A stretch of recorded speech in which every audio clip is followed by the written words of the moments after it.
celebramos con ocasión de la presentación de la cuarta edición del curso de alta especialización en Derecho de Familia que organiza la Universidad Complutense de Madrid en la Escuela de Práctica Jurídica junto con la Asociación Española de Abogados de Familia. Gracias a todos por hacer ese huequecito en la tarde en vuestros despachos y estar presentes porque sé que la convocatoria ha tenido muchísimo éxito.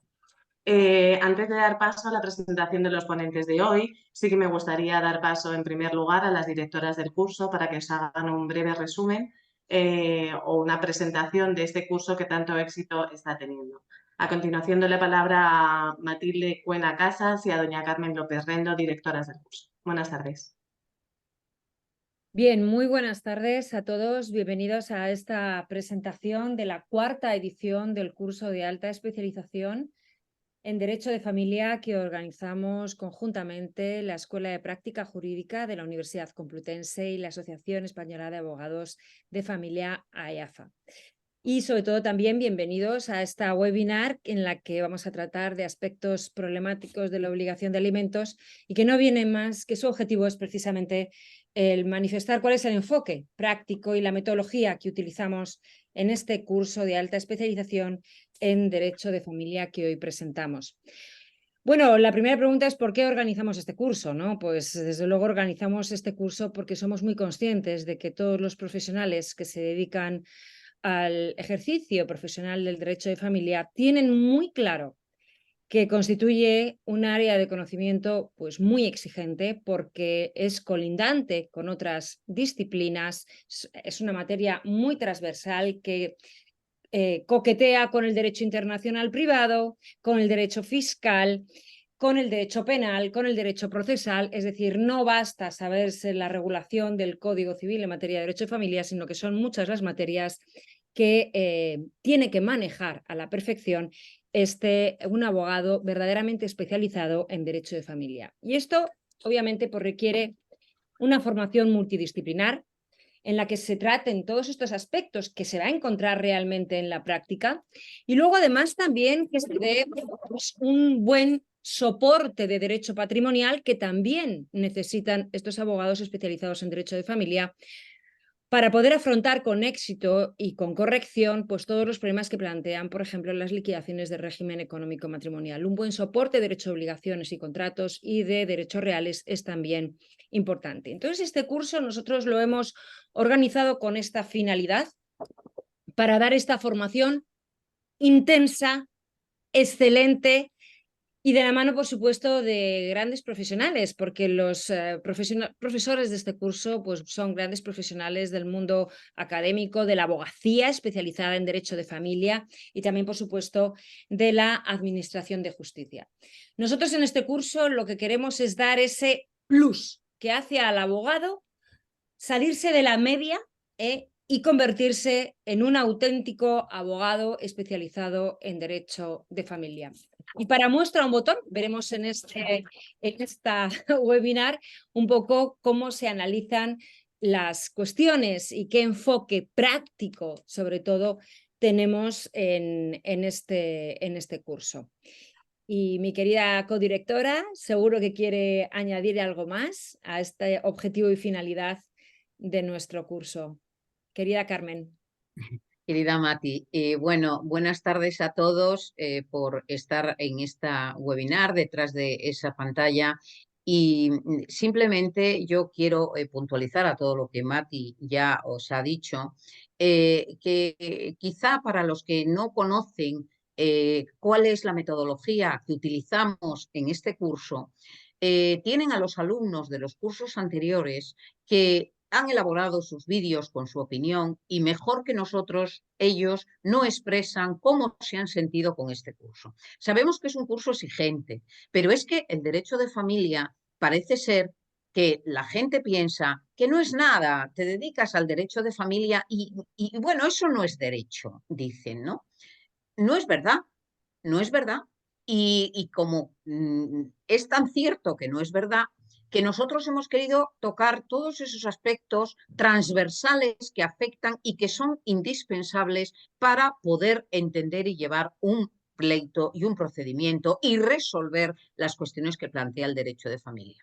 El derecho de familia no es simplemente la custodia de los hijos, el derecho de familia es mucho más. Tiene el aspecto penal, por eso está Jesús aquí, tiene el aspecto internacional, tenemos grandes ponentes y grandes profesores dentro del curso que están a vuestra disposición. Aquí no venimos ninguno a lucirnos, sino realmente lo que venimos es a trasladaros lo que nosotros sabemos y lo que vosotros queréis y necesitáis aprender para ser unos verdaderos especialistas. Porque la especialidad no es simplemente tener un título. Mucha gente nos pregunta, pero bueno, este curso de alta especialización será para gente que acaba de terminar la carrera. No, señor, estáis muy equivocados.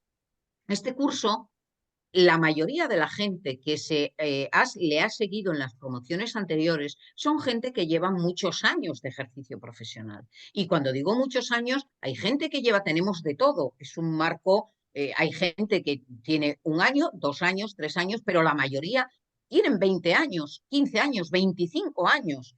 Ha habido gente que llevan realmente años, todos esos años de ejercicio profesional y saben lo que necesitan y por eso lo cursan, porque esto es un curso de formación continua.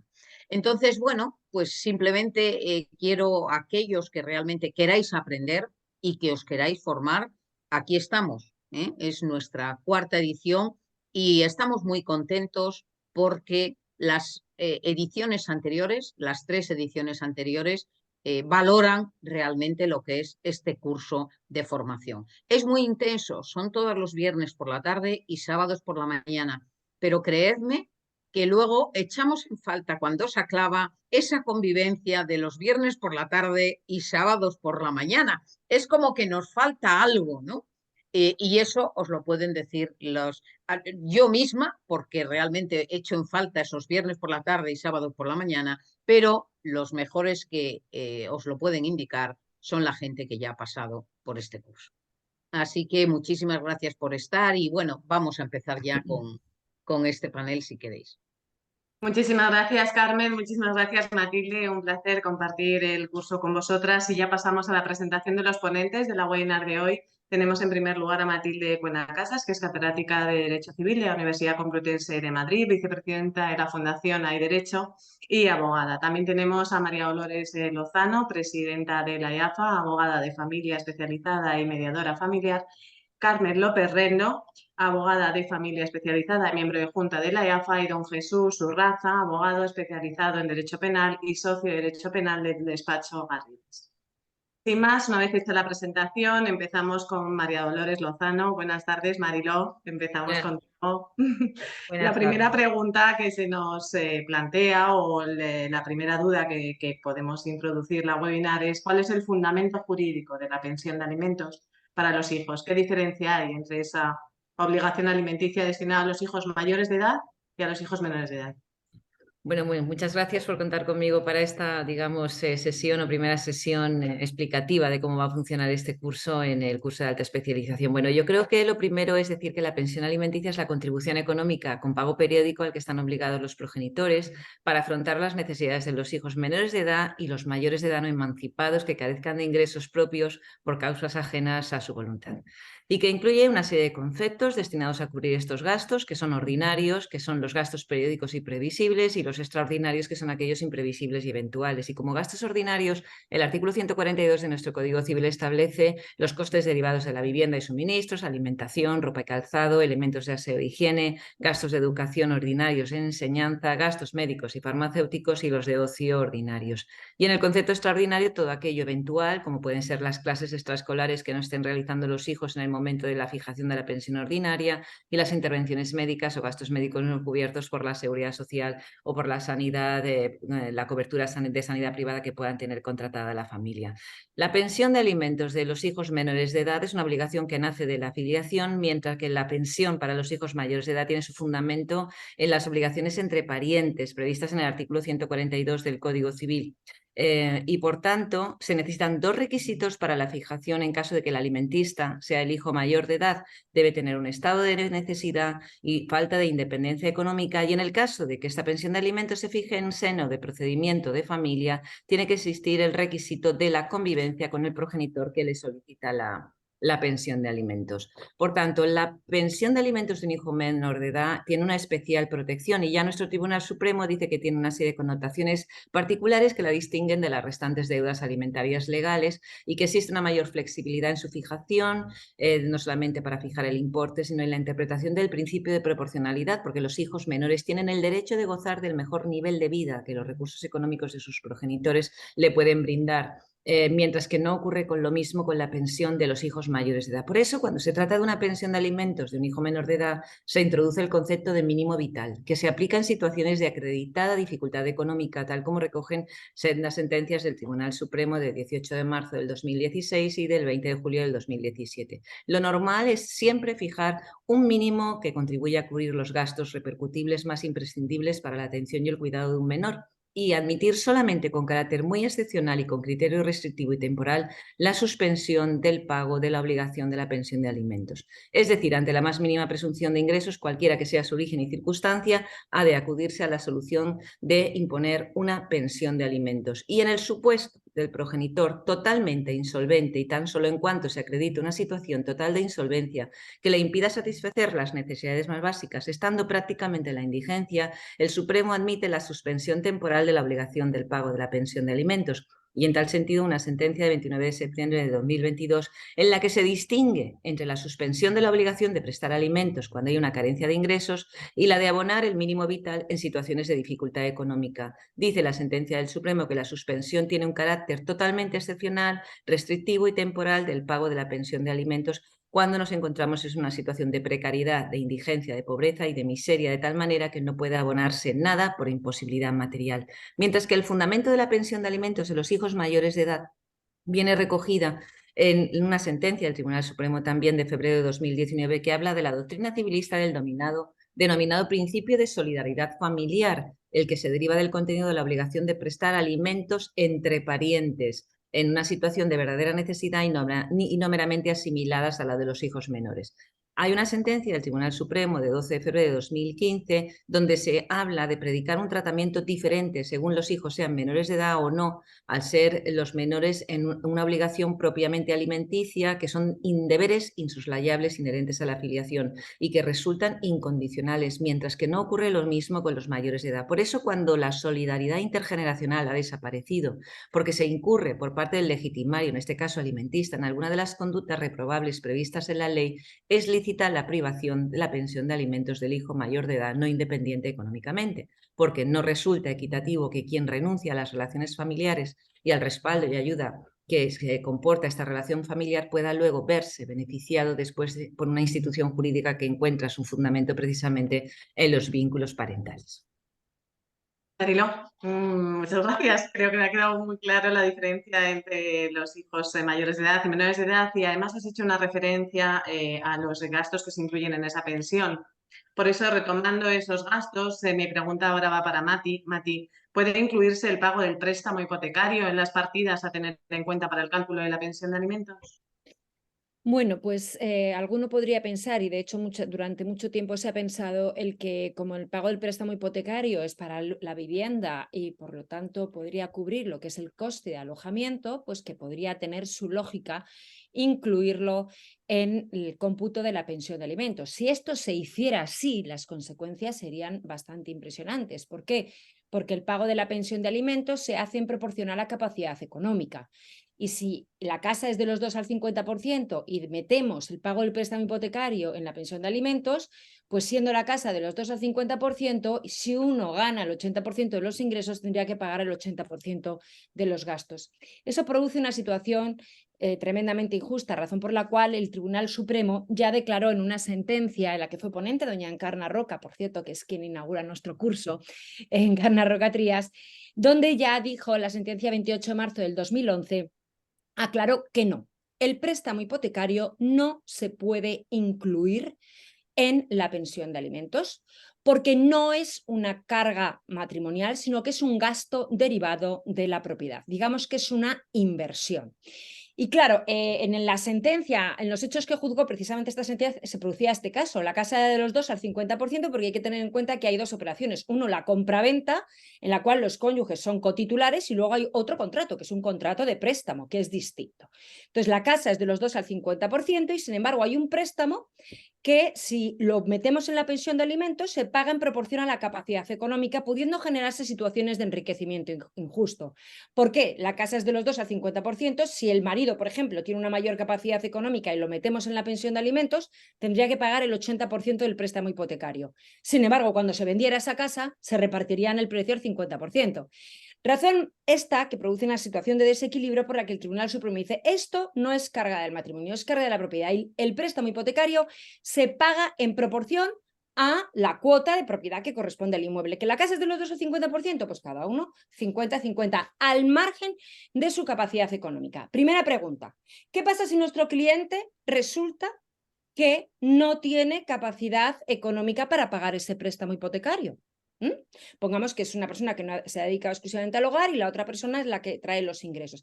¿Qué hacemos con esa persona? Bueno, pues nada, nadie no tiene por qué ser propietaria. Es decir, ella, como no puede meterse el préstamo hipotecario en la pensión de alimentos, lo que podríamos gestionar en esto es decir: vale, muy bien, el esposo, que tiene más capacidad económica, que pague el préstamo hipotecario, ¿de acuerdo? Y de ese préstamo, la totalidad de la cuota hipotecaria, pues el 50% lo paga él en nombre propio y el otro 50% es un pago del tercero, generando un derecho de reembolso. Un derecho de reembolso, y por lo tanto, cuando se enajene la vivienda, pues haremos las correcciones. La casa es de los dos al 50%, pero yo he puesto más dinero que tú en el préstamo hipotecario, con lo cual lo recupero. En cualquier caso, yo siempre recomiendo que nunca, si el cónyuge que se queda con los hijos, aunque se le dé el uso de la vivienda familiar, una vivienda familiar hipotecada, y no puede hacerse cargo del préstamo hipotecario, casi es más recomendable que se venda el inmueble y que se vaya al alquiler, porque sí que es verdad que cuando vamos a un alquiler, ahí sí que el pago de la renta entra en la pensión de alimentos y hay una mayor garantía. Porque, ¿qué pasa? El impago del préstamo hipotecario, teóricamente, al no formar parte de la pensión de alimentos, no debería de ser un impago de pensiones con connotaciones penales, salvo el Tribunal Supremo, que lo ha metido en una sentencia que yo critiqué en el blog Hay Derecho, porque evidentemente se hace una interpretación extensiva de un tipo penal, y es que el pago del préstamo hipotecario que no entra dentro de la pensión de alimentos se considera como constitutivo de violencia económica y de ilícito penal, y insisto que es una interpretación que yo no mantengo. Pero para una mayor protección de esa clienta, quizás es mejor sacarla de la vivienda, me coger un alquiler y esa renta sí entraría dentro de la pensión de alimentos, se paga en proporción a la capacidad económica de cada uno y el impago de ese alquiler ese sí que entraría de lleno como un impago de pensión de alimentos. Así que a la pregunta que me haces, María, de si la pensión, que sí hay que meter en la pensión de alimentos el préstamo hipotecario, la respuesta es no. Muchas gracias, Mati. Mariló, legitimación. ¿Quién está legitimado para solicitar y, en su caso, extinguir la pensión de alimentos de un hijo mayor de edad? ¿Y en qué proceso judicial y juzgado es competente para ello? Bueno, vamos a ver, estamos hablando de la pensión de alimentos en sede de un proceso de crisis de una pareja, ¿vale? Esté casada o no casada. Las partes necesarias en un proceso de familia son los cónyuges o los convivientes de una pareja estable y el Ministerio Fiscal cuando hay hijos menores de edad. Por tanto, los hijos no son partes necesarias en estos procedimientos matrimoniales que solamente tienen la legitimación activa y pasiva los cónyuges o los convivientes. En un proceso matrimonial, el reconocimiento de la legitimación activa del progenitor para reclamar los alimentos del hijo mayor de edad con el que convive es doctrina pacífica por parte del Tribunal Supremo desde el año 2000. Por tanto, el progenitor conviviente puede pedir alimentos para el hijo mayor de edad que lo necesite en un procedimiento de separación, de divorcio, siempre que se cumplan los requisitos del artículo 93.2 del Código Civil, es decir, convivencia de forma habitual y la carencia de ingresos propios. ¿Pero qué se entiende por convivencia? El requisito de la convivencia, cuando hablamos de convivencia, no es la convivencia en sentido estricto, sino en sentido amplio, y esto incluye a todos aquellos hijos mayores de edad que por motivos de sus estudios fuera de su lugar de residencia habitual cursan estudios en otras localidades, ¿vale? Corresponde a ese progenitor, aunque ese hijo viva fuera de lo que es la vivienda física de la familia, porque es el progenitor quien ejerce las funciones de dirección y organización de la vida familiar. ¿Qué pasa en las parejas de hecho? Bueno, pues si una pareja de hecho que cesa en su convivencia, tiene un hijo o dos hijos, los hijos son mayores de edad, la legitimación activa se entiende que no la tienen esos progenitores, porque el cese de la convivencia se refiere al procedimiento del artículo 748 primero de la Ley de Enjuiciamiento Civil, que son parejas con hijos menores de edad. Por tanto, tanto la jurisprudencia menor como el Tribunal Supremo, en un auto de 5 de febrero de 2019, entiende que si esa pareja no casada tiene hijos mayores de edad, aunque no sean independientes económicamente, no se puede establecer en el procedimiento de familia de cese de esa convivencia la posibilidad de que ese padre o madre con el que el hijo va a convivir pueda solicitar una pensión de alimentos en nombre de este hijo. Tendrán que ir al procedimiento del juicio verbal regulado en el artículo 251, octavo de la Ley de Enjuiciamiento Civil, y el juzgado será un juzgado ordinario al que por turno de reparto corresponde.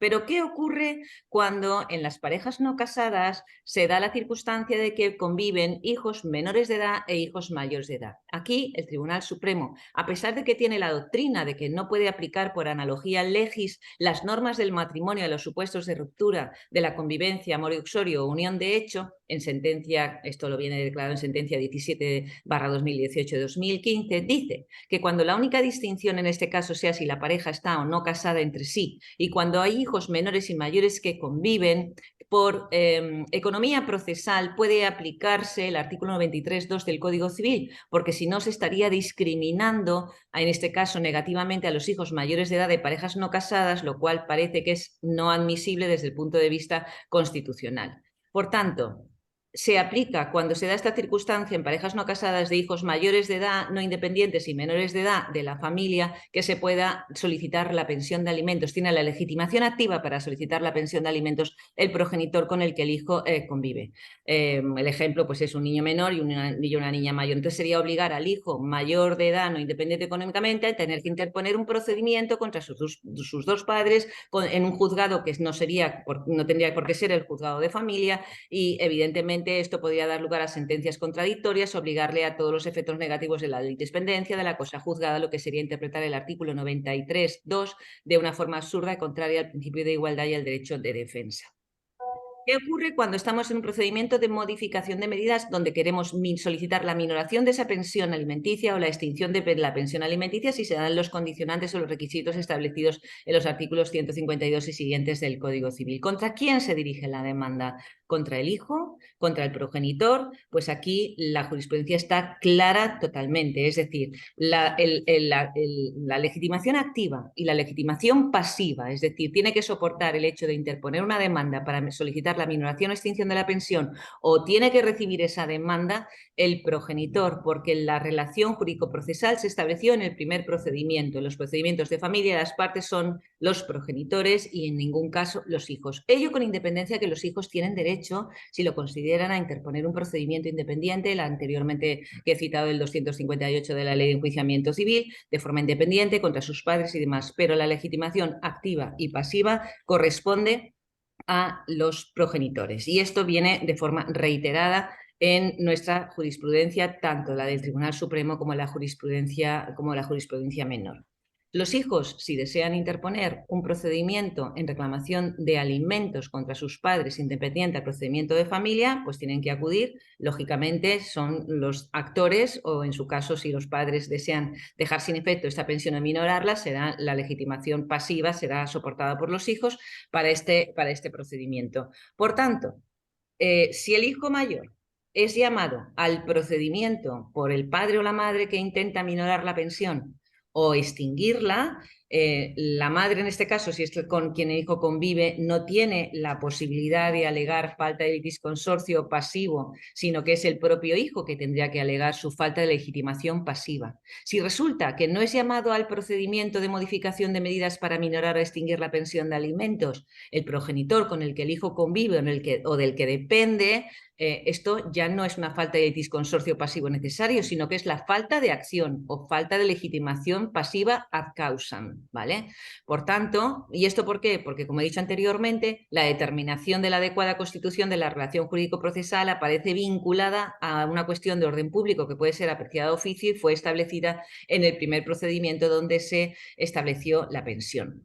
La competencia, pues va a depender si estamos. Los juzgados de familia se crearon por un Real Decreto del año 81, por vía exclusiva y por vía de reparto se les atribuye la competencia de todos los asuntos derivados de los títulos cuarto y séptimo del libro primero del Código de Familia, del Código Civil, y por tanto los procesos especiales. Todos los procedimientos de nulidad, separación, divorcio, de cese, de convivencia irán al juzgado de familia en aquellas capitales de provincia o comarcas donde exista un juzgado de familia, o al juzgado de primera instancia que tenga la competencia para asumir los procedimientos de familia. ¿Qué ocurre? Pues aquí tenemos que hablar también de qué ocurre cuando se deja de pagar la pensión de alimentos que tiene la legitimación activa o pasiva. En este caso ya Jesús nos lo explicará desde el punto de vista penal.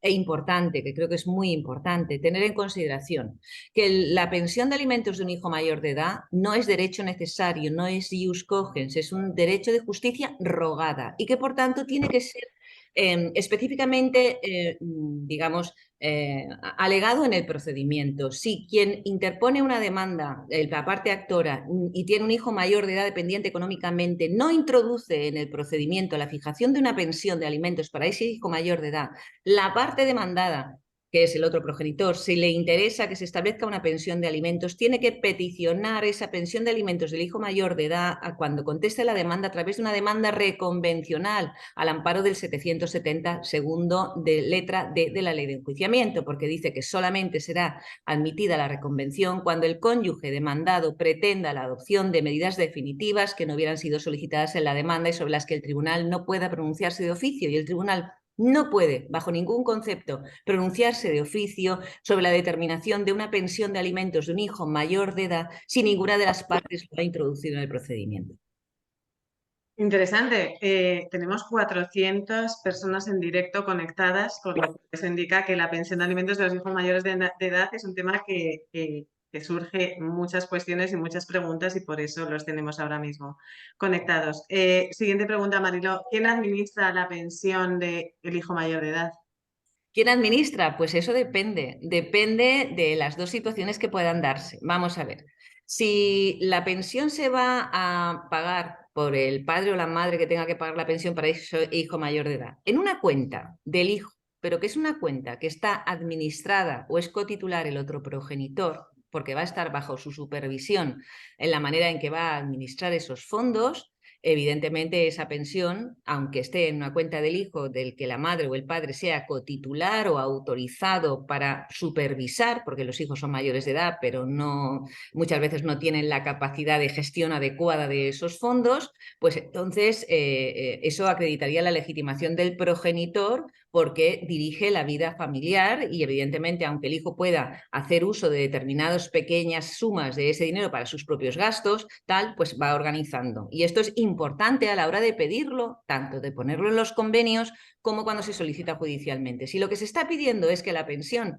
sea directamente pagada por el progenitor al hijo y que el hijo administre, ahí estamos hablando de otra situación, con lo cual ahí no tiene ningún sentido que el otro progenitor tenga ni la legitimación activa ni la legitimación pasiva. Y esto es un asunto que trató el Tribunal Supremo en una sentencia muy interesante, la número 857 de 2017, de 7 de marzo, que se trataba de unos chicos mayores de edad que estaban formándose, estudiando en la universidad en Inglaterra. Y estos chicos además tenían pues una serie de medios, ¿no?, de rentas que ellos recibían en sus propias cuentas, y entonces el padre también les ingresaba la pensión directamente a ellos, y la madre solicitó pues varias peticiones en relación a aumentos de pensión de alimentos de los hijos y demás, y entonces el Tribunal Supremo declaró que esta madre no tenía legitimación de ningún tipo para solicitar absolutamente nada respecto de la pensión de alimentos de los hijos, porque los hijos, a pesar de ser mayores de edad, no independientes económicamente y depender de la pensión en parte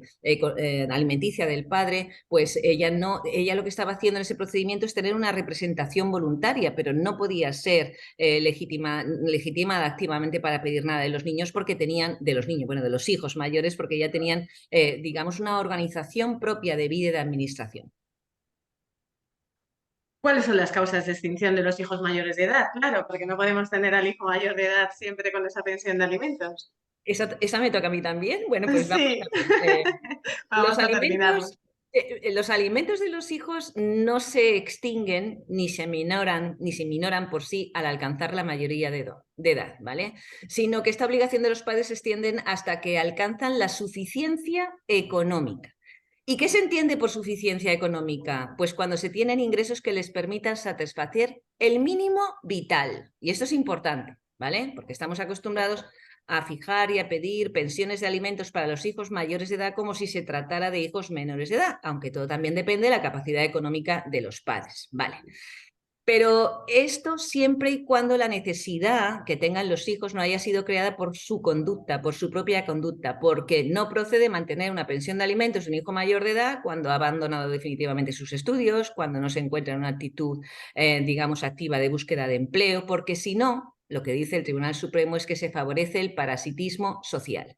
Por tanto, cuando los hijos han alcanzado la mayoría de edad, tienen una serie de obligaciones que necesariamente sí o sí tienen que cumplir. Y entre estas obligaciones está el aprovechamiento de sus estudios que tienen que tener una continuidad desde la minoría de edad hasta la mayoría de edad, que no vale en absoluto, ahora estudio esto, ahora cambio, ahora cojo un estudio que no tiene absolutamente nada que ver, que no vale porque así lo establece la jurisprudencia el decir, ahora dejo de estudiar, me pongo a trabajar, ahora decido dejar de trabajar y me pongo a estudiar otra vez, porque la obligación de los padres cesa. Y aquí es una sentencia muy interesante, la 104 de 2019, de 19 de enero, del Tribunal Supremo, que abre la puerta a la extinción de la pensión de alimentos de los hijos cuando se demuestra que los hijos no quieren mantener relación afectiva ni personal con el progenitor o progenitora que les esté abonando la pensión de alimentos, porque cuando la solidaridad intergeneracional desaparece, porque el legitimario versus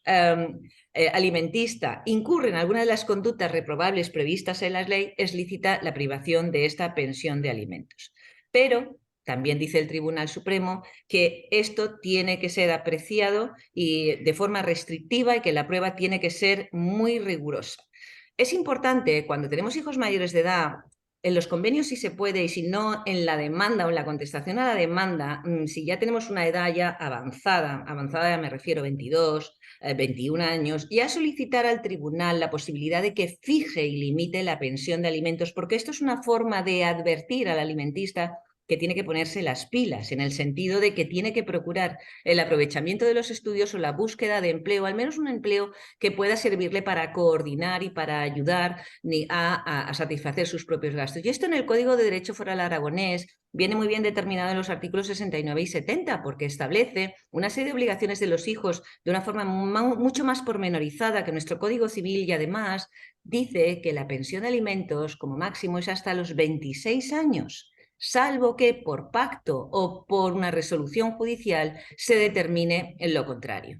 ¿Por qué? Porque aquí también se habla de lo que es la convivencia de los hijos, de las obligaciones de los hijos mayores de edad, del respeto a los padres, de contribuir equitativamente a la satisfacción de las necesidades familiares, de contribuir y ayudar a los negocios de los padres y a las labores del hogar sin derecho a exigir recompensa alguna. Este es el derecho aragonés y yo creo que sería importante que nosotros también pudiéramos incluir esto. ¿Por qué? Porque tenemos muy claro que los hijos dependen de los padres hasta edades muy tardías, que ha aumentado el número de hijos que ni estudian ni trabajan, que nuestros tribunales no establecen un límite de edad determinado o predeterminado, pero en general nuestra jurisprudencia menor está hablando de unas edades que oscilan entre los 25 y 26 años. Es cierto que no es lo mismo que un hijo esté haciendo determinadas carreras universitarias o que esté estudiando oposiciones, por tanto, la prolongación de esta, digamos, ayuda económica de los padres pues puede ir más allá de lo que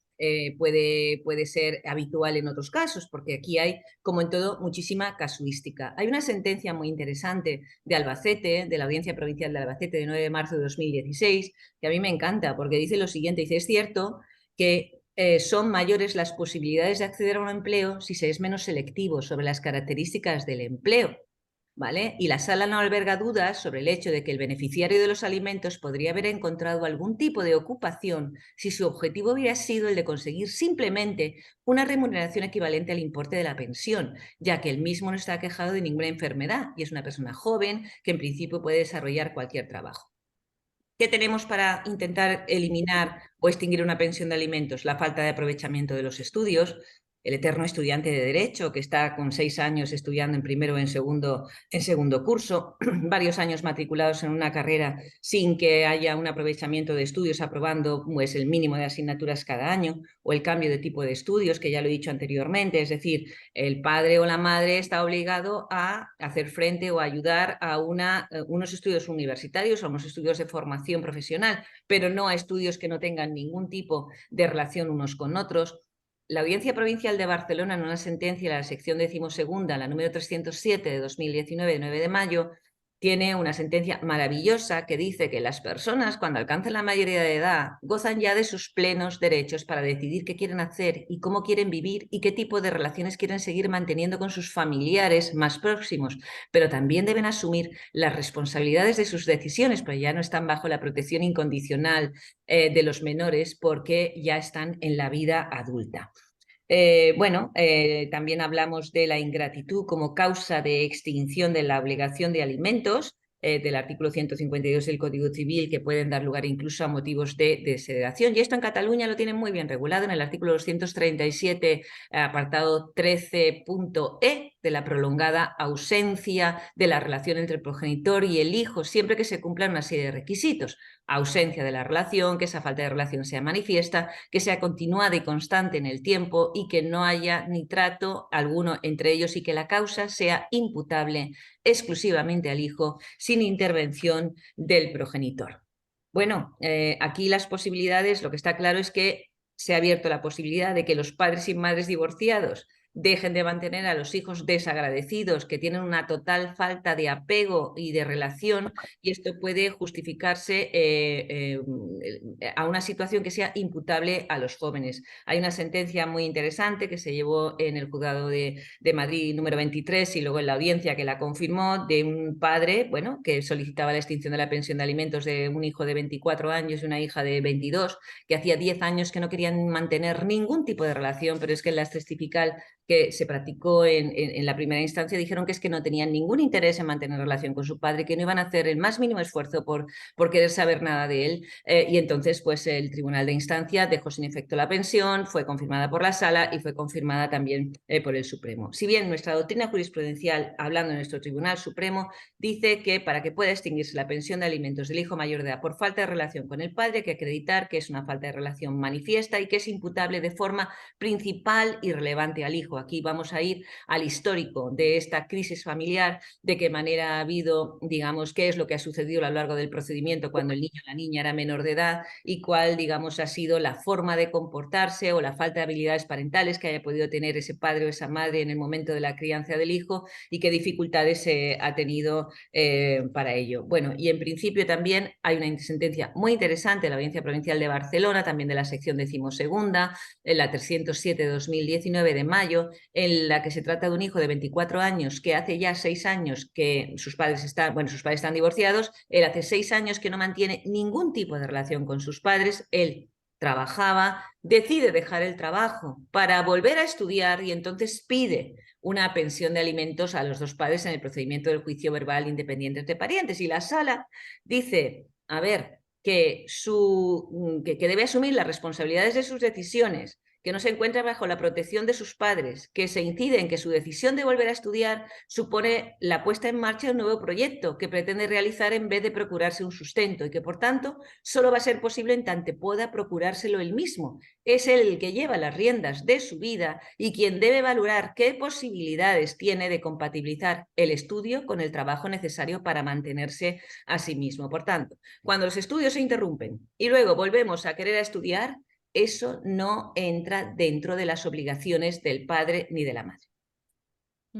Gracias, Marilo. Muchísima información. La última acabo contigo porque además están subiendo cada vez más. Ya tenemos más y más panelistas en directo. ¿Cómo podemos obligar al mayor de edad a que informe de su situación económica, laboral o académica al progenitor obligado al pago de la pensión de alimentos. ¿Cómo se le puede obligar? Bueno, a ver, aquí yo creo que hay varias posibilidades. Evidentemente, como el que está legitimado activa y pasivamente son los progenitores, pues muchas veces pides la información y te dicen que no. Por tanto, primera cuestión, yo cuando se trata de un procedimiento que se está negociando de mutuo acuerdo, impondría en el convenio de regulador como pacto a negociar la obligación, cuando el hijo alcanza la mayoría de edad, si convive con uno de ellos, la obligación de ese padre que convive con el hijo a dar la información necesaria sobre el aprovechamiento de los estudios, pidiéndole el expediente académico, las calificaciones escolares y la vida laboral.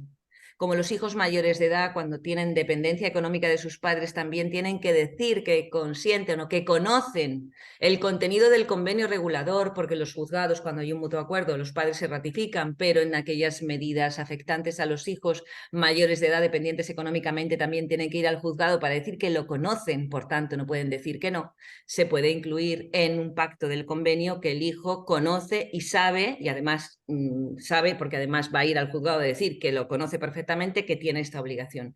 En los procedimientos judiciales contenciosos, creo igualmente, cuando se va a fijar la pensión, que se solicita, tanto si eres actor como si eres parte demandada, que se haga constar en la sentencia que el progenitor con el que el hijo convive y el hijo tienen la obligación de informar con periodicidad anual, semestral, cuando sea, de la situación laboral y de la situación del aprovechamiento de los estudios de ese hijo. Otra posibilidad, y es cuando esto no está, porque ahora podemos introducirlo, y hay en ocasiones que se ha introducido, pero esto no está ni en la sentencia ni en el convenio, lógicamente puede haber varias opciones. La opción de, si vamos a plantear una modificación de medidas y no sabemos absolutamente nada, porque hay veces que sabemos por un vecino, por un amigo, por un familiar, pero cuando no sabemos nada, plantear una modificación de medidas sin saber cuál es el estado real de la situación puede dar lugar a, si la demanda se desestima, a la imposición de las costas. Por tanto, desde extraprocesalmente, yo creo que lo que habría que hacer es mandar un burofax, un buro SMS, una comunicación fehaciente al progenitor con el que el hijo convive y al hijo en sí mismo para que faciliten la información que se está solicitando. De tal manera que si la facilitan bueno, se acreditan de manera documental que no están trabajando. Claro, uno puede trabajar en la economía sumergida y evidentemente no estar dado de alta en la seguridad social, pero para eso las redes sociales son magníficas. Ya sabemos que nuestros jóvenes no pueden estar desayunando si al mismo tiempo no les están viendo 7.500 seguidores que se están tomando una tostada con aguacate. Por tanto, siendo esto así y siendo las redes sociales una ventana abierta al mundo, y si lo tienen cerrado, no pueden tenerlo cerrado, siempre lo tienen abierto, siempre hay posibilidades, bueno, pues entonces planteas la demanda de modificación de medidas si te han dado esa información o te la han dado incompleta, pero puedes tener otras vías de acceso a esa información. Claro que, por ejemplo, el hecho de contratar a un detective, pero no todo el mundo tiene la posibilidad económica de contratar a un detective para que haga un seguimiento de ese muchacho, a ver qué hace, qué no hace y demás, ¿vale? Si no se contesta a ese requerimiento que se ha efectuado con carácter previo a la interposición de la demanda y luego se interpone esa demanda y resulta que se desestima la demanda, por lo menos nos salvamos de la imposición de las costas, porque hemos hecho todo lo posible para saber y conocer el estado de la situación para poder plantear la demanda.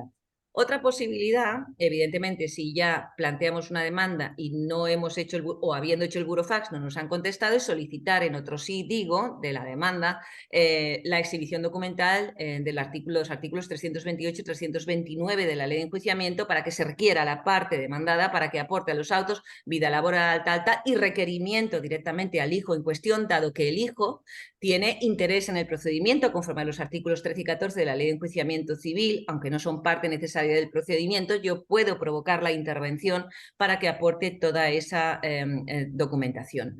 Y evidentemente hay otra posibilidad, pero muy pocas audiencias están conformes en las diligencias preliminares. La audiencia de Sevilla sí acepta las diligencias preliminares, la audiencia de Asturias también, para, antes de interponer la demanda, instar un incidente de diligencias preliminares para decir, tengo que poner esta demanda, que se requiera a este señor o a esta señora para que me aporte esta documentación, tal. Pero esta es la forma, desde mi punto de vista, de obligar. Primero, intentarlo procesalmente. Segundo, si no es posible, pues a través de la averiguación, digamos, de redes sociales, que es, digamos, el pozo o el espejo donde podemos encontrar muchísima información para interponer la demanda en cuestión, y si no, pues a través de los requerimientos judiciales ya dentro del procedimiento.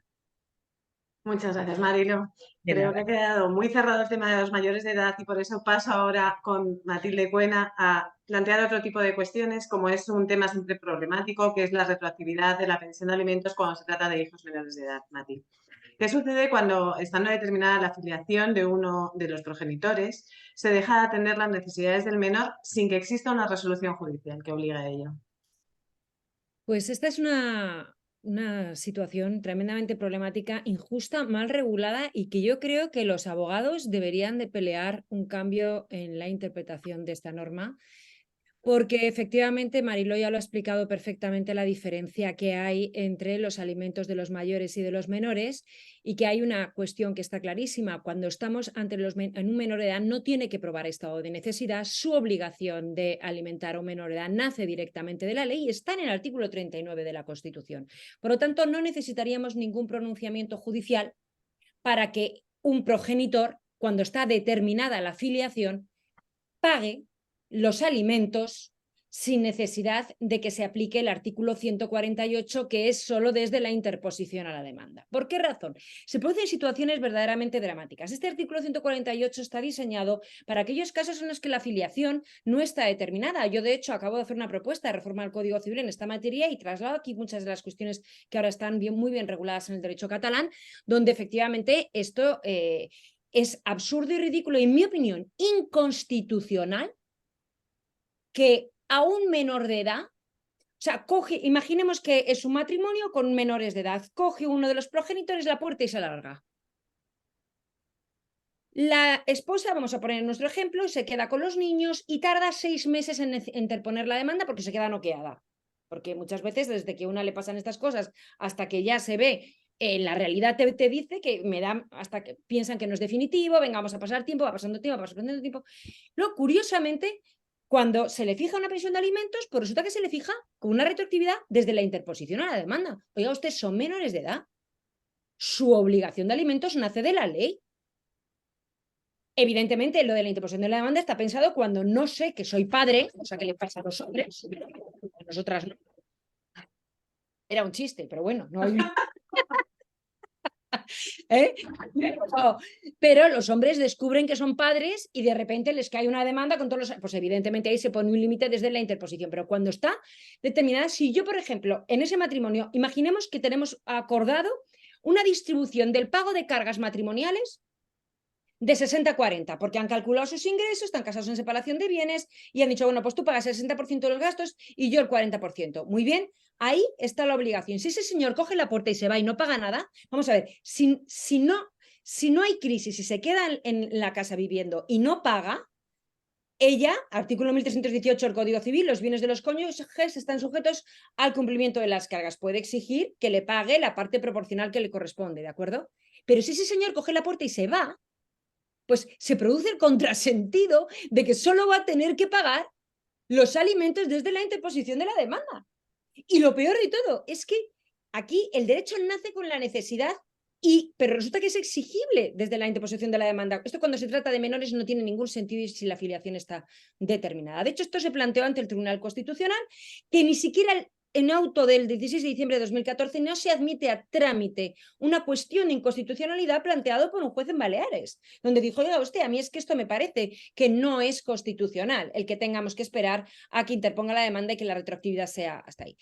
Bueno, hubo un voto particular maravilloso, yo lo tengo extractado en un post que hice en Hay Derecho de Siol Ríos, donde dice que él dice que no está de acuerdo con la inadmisión a trámite y dice que efectivamente es inconstitucional, o que considera que es dudosamente constitucional, que cuando se trate de menores solamente se pueda reclamar al que ha cogido la puerta y se ha ido alimentos desde la interposición de la demanda.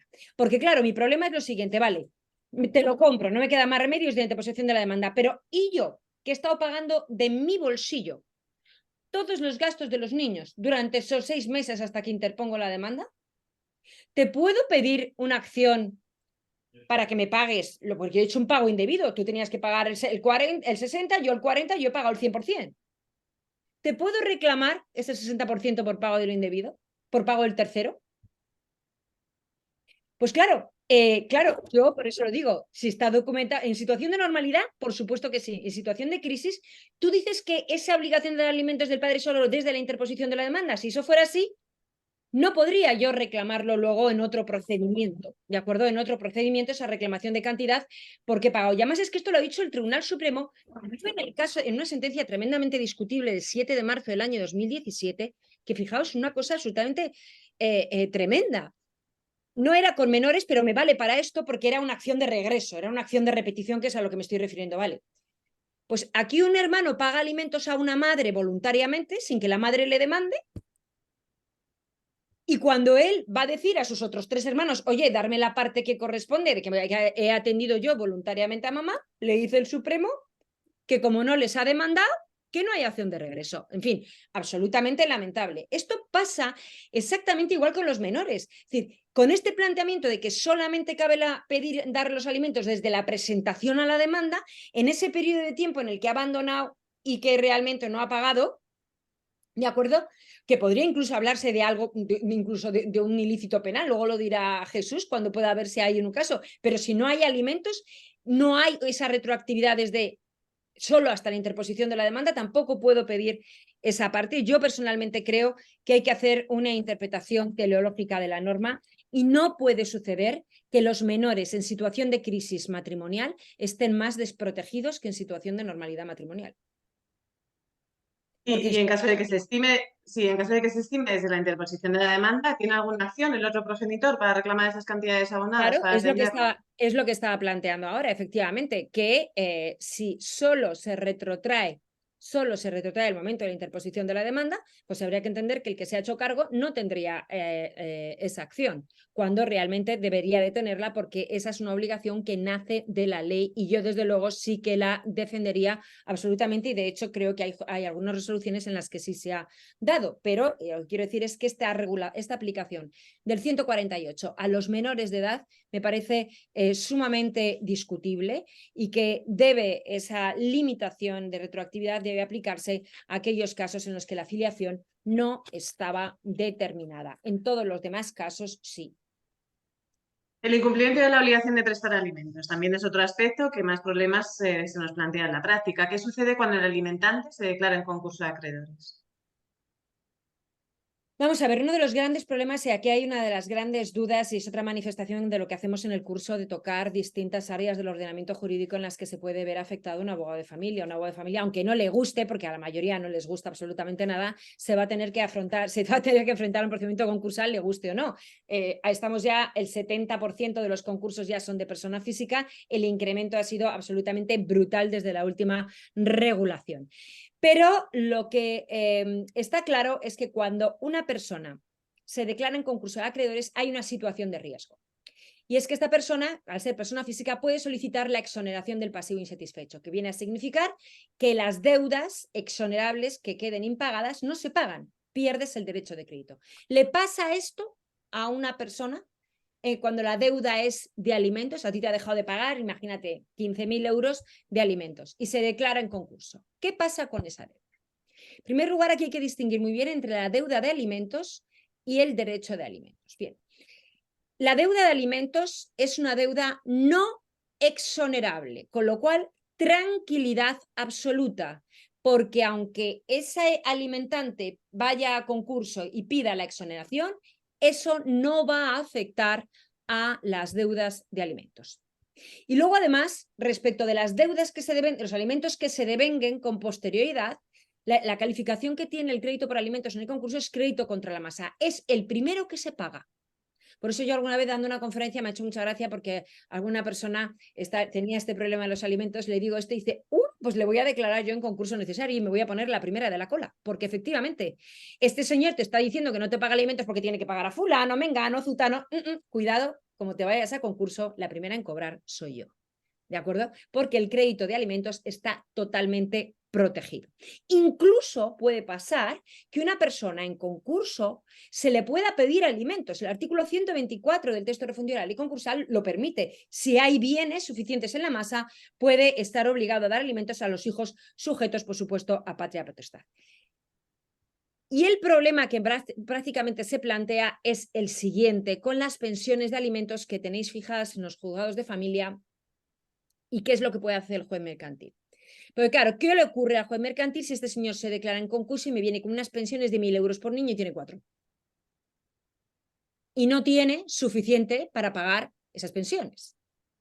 ¿Puede un juez mercantil modificar una pensión de alimentos fijada por un juez de familia? Bien, cuidado aquí. Los jueces mercantiles son como un pulpo, absorben todos los procedimientos patrimoniales del deudor, salvo los de familia, patria potestad y alimentos.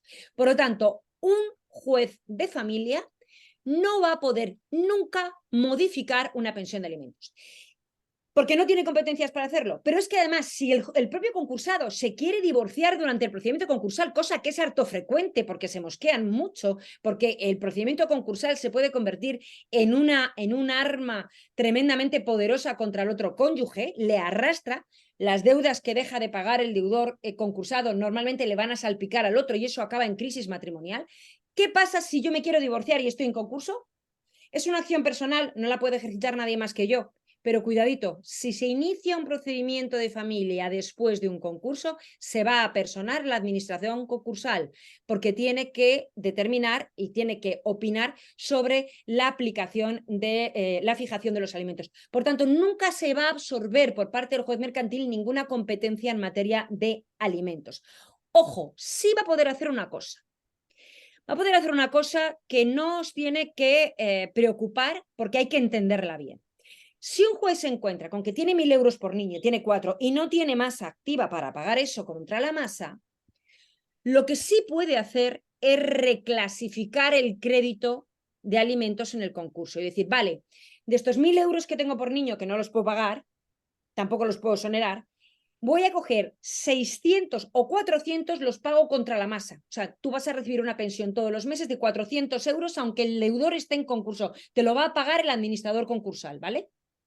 ¿Y qué pasa con los otros 600 que te ha bajado? No es una modificación de medidas, significa que eso va a ser crédito ordinario, los sigues debiendo, pero no te los va a pagar en ese momento el administrador concursal. De manera que cuando este señor salga del concurso, ¿vale?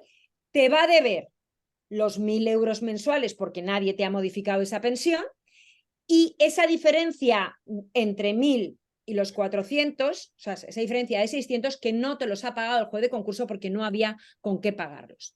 Por tanto, que nadie piense erróneamente, como yo algunas veces veo, claro, porque muchas veces abogados que llevan estos procedimientos no saben familia, y entonces hay un follón aquí en este tema tremendo, que no piensen, no, es que el juez mercantil me ha modificado la pensión de 1.000 a 400. No, eso no es así. Lo que ha hecho el juez mercantil es decir, de los 1.000 que tienes de pensión, solo te puedo pagar 400 ahora, pero estos 600, cuando salga el concursado de aquí, te los sigue debiendo y no te los van a poder exonerar porque es deuda no exonerable. Eso es lo que las particularidades que plantea esto en el concurso, María. Creo que te he contestado varias preguntas a la vez, pero bueno. Sí, muchísimas gracias, Mati. Seguimos con el incumplimiento de la obligación de alimentos y ahora paso a don Jesús Urraza, a Jesús, porque este tema en materia penal también interesa mucho y son muchas las dudas que se plantean. Jesús, buenas tardes. ¿Pueden resultar penalmente perseguidos los incumplimientos del derecho de los alimentos y qué artículo del Código Penal podría ofrecer esta protección? Bueno, pues en primer lugar, buenas tardes a todos.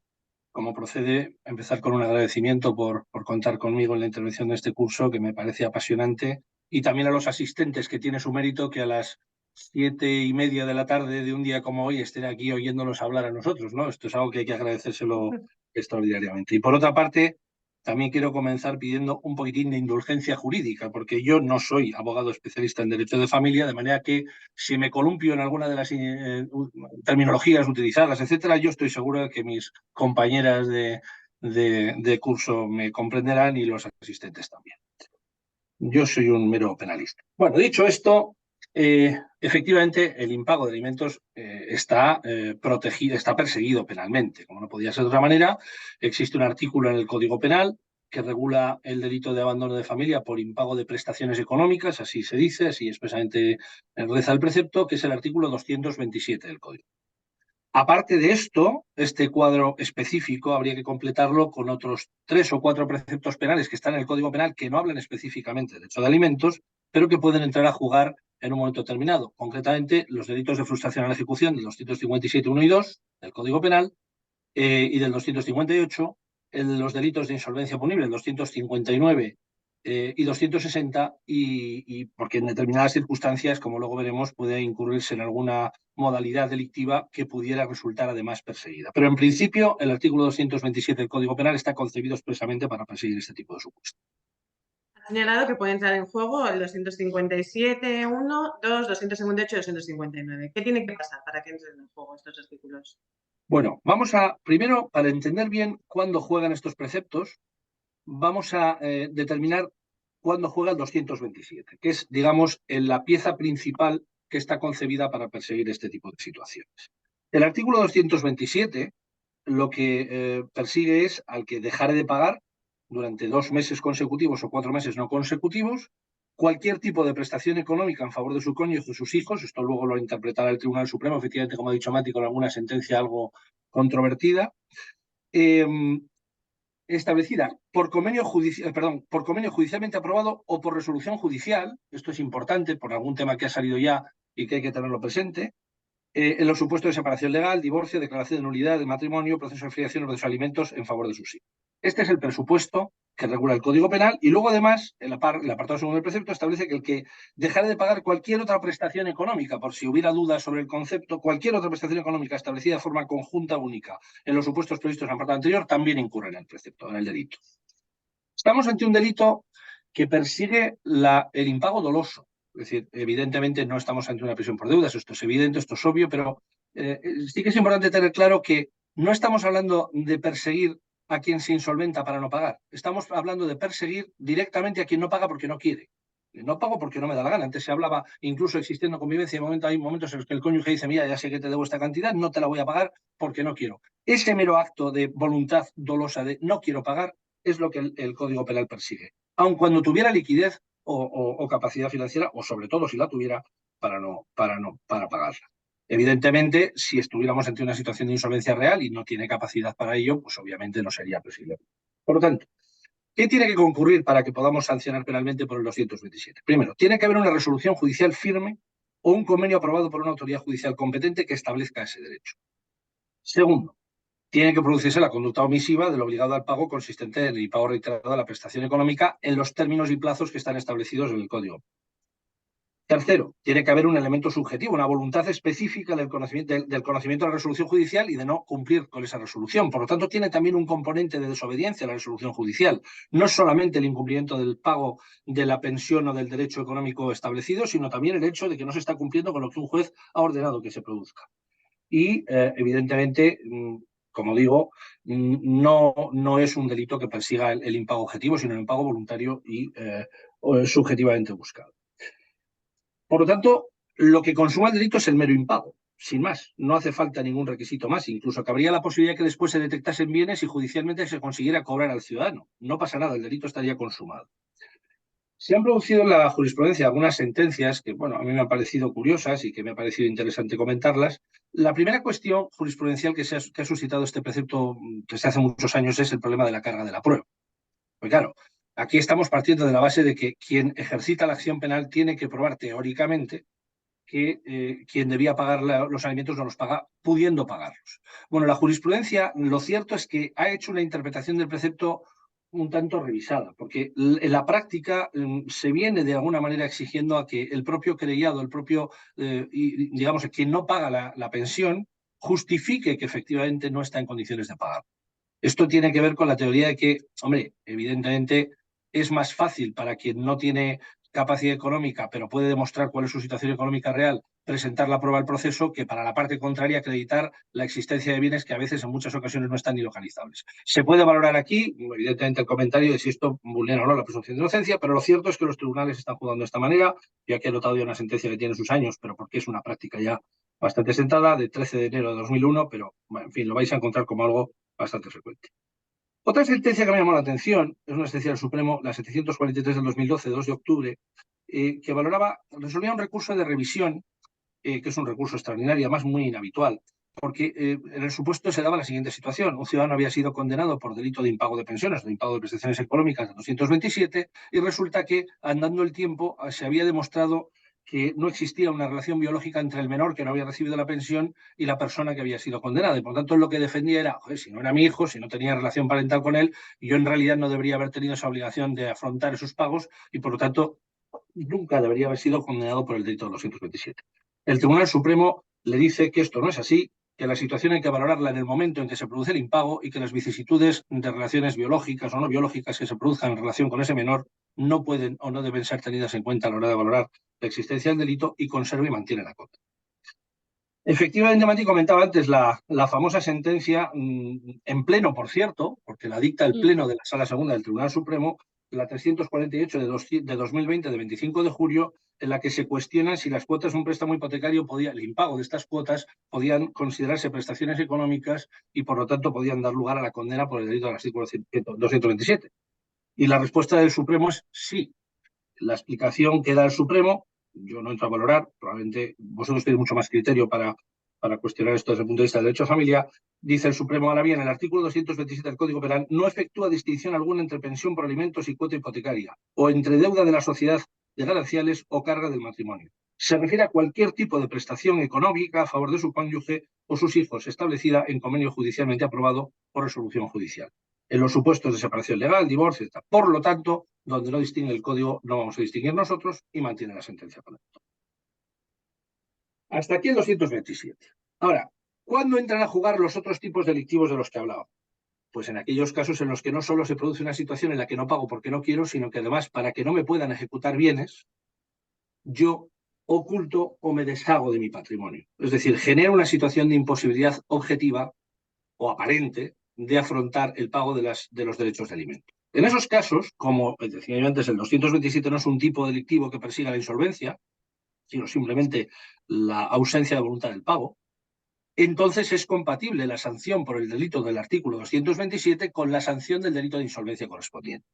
Como andamos un poco justos de tiempo, yo no voy a profundizar mucho sobre estos delitos, pero sí voy a dar un par de pinceladas sobre ellos para que tengamos una idea, sobre todo sobre uno de ellos que me parece especialmente relevante. Todos sabemos lo que es el delito de alzamiento de bienes.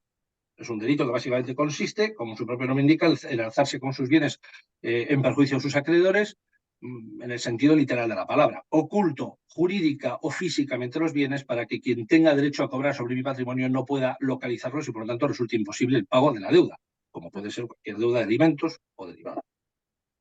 Por lo tanto, si yo incurro en esta conducta, puedo ser sancionado además por el artículo 257.1. El 257.2 habla de la realización de maniobras tendentes a dilatar, dificultar o impedir un procedimiento ejecutivo derivado al pago de una cantidad. Pues exactamente lo mismo sería aplicación si se diera el supuesto.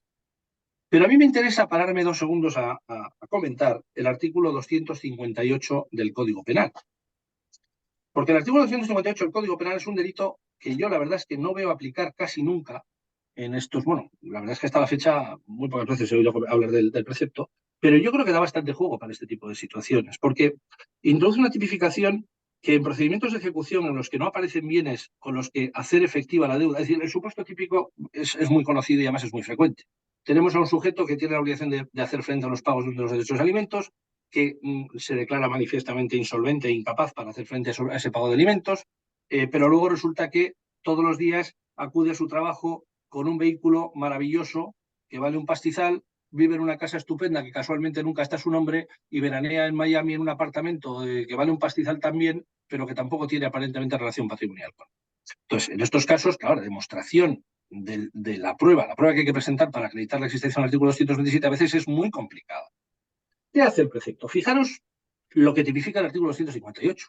Dice, será castigado por una pena de prisión de 3 meses a 1 año o multa de 6 a 18 meses quien, en un procedimiento de ejecución judicial o administrativo, presente a la autoridad o funcionario encargados de la ejecución de una relación de bienes o patrimonio incompleta o mendaz, y con ello dilate, dificulte o impida la satisfacción del acreedor.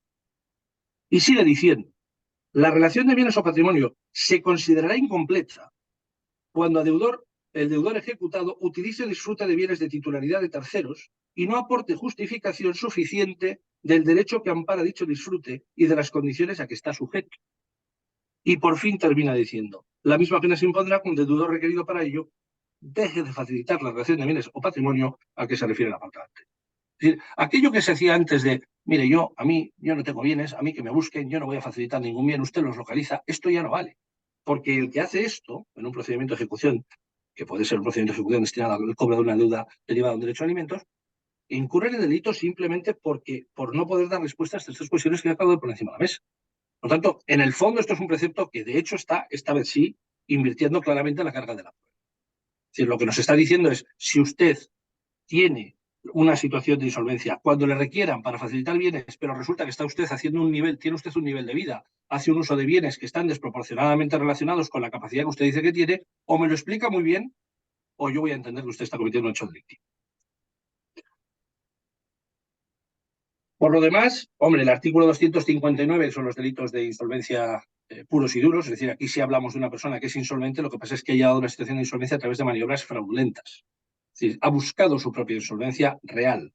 Este entraría a jugar en los supuestos que comentaba antes Mati en muchas ocasiones de situaciones concursales que puedan ser también de origen fraudulento. Pues bueno, estos tipos delictivos yo los dejo ahí para que los quiera ver, o si queréis luego podemos profundizar sobre ellos, podrían jugar también como una forma de persecución del delito. Yo creo que de esta manera tenemos definido el cuadro general de la persecución penal de este tipo de situaciones. ¿Quién está legitimado para esta acción penal, Jesús, por tales delitos? Bueno, vamos a ver. Primero, una afirmación general para descartarla de plano. Supongo que todo el mundo sabe que en el artículo 268 se recoge una excusa absolutoria de parentesco que establece que en determinado tipo de delitos de naturaleza patrimonial, cuando no concurre violencia o intimidación entre parientes, cónyuges, determinados niveles de relación parental, no cabe persecución penal. Pero en este caso, este artículo evidentemente no es de aplicación porque estamos ya en una situación en la que existen procedimientos de separación, divorcio, nulidad, etcétera, con lo cual nos olvidamos por completo del juego de la excusa absoluta. En segundo lugar, el delito previsto en el artículo 227 es un delito de carácter semipúblico, que quiere decir que solo puede ser perseguido previa denuncia del perjudicado o del afectado por el hecho delictivo. Es decir, tiene que haber una denuncia y a raíz de eso se inicia el procedimiento. Luego no existe disposición de la acción penal por parte del denunciante. Es decir, aunque yo otorgue el perdón, esto no va a extinguir la responsabilidad, pero hace falta el requisito de perseguibilidad de la presentación de la ley. En relación con esto, se han planteado dos cuestiones ante el Tribunal Supremo, bueno, que a mí me ha parecido interesante comentarlas, ¿no? La sentencia del Tribunal Supremo del Pleno de la número 557 de 2020, del 29 de octubre, preguntaba, expresamente se preguntaba, si la condición de agraviado o de perjudicado solo la tiene el menor que no recibe los alimentos o también la tiene el cónyuge que tiene que afrontarlos cuando el otro no los afronta. Es decir, siempre hay uno que no paga, en consecuencia, pues obviamente el otro cónyuge tiene que afrontarlos. La respuesta del Tribunal Supremo es que, por supuesto, el cónyuge en estos supuestos también tiene la condición de perjudicado y la denuncia de ese cónyuge sería suficiente para poder dar por cumplido el requisito de perseguibilidad. Y luego se plantea otro supuesto, que me parece un poquito más complicado, pero que, bueno, se puede dar, es qué pasa si no se cumple con el requisito de perseguibilidad en debida forma durante el tiempo en el que el menor es menor y llega un momento en que este menor llega a la mayoría de edad. Si esta persona que llega a la mayoría de edad, una vez que llega a la mayoría de edad, puede convalidar denunciando o personándose en el procedimiento de manera autónoma los defectos que hubiera habido en la presentación de la denuncia original. Y la respuesta del Tribunal Supremo de nuevo es positiva, dice que efectivamente puede ocurrir, debe hacerse porque debe perseguir o debe prevalecer la protección del menor en origen. Para finalizar, el delito de alzamiento de bienes, los de sustancial ejecución, es decir, todos los demás que hemos comentado antes son delitos de carácter público, por lo tanto son perseguibles de oficio por parte del Ministerio Fiscal o de cualquier otro ciudadano, con lo cual no requieren ningún tipo de limitación para poder perseguir penalmente esos hechos. Y yo creo que es todo lo que os puedo contar.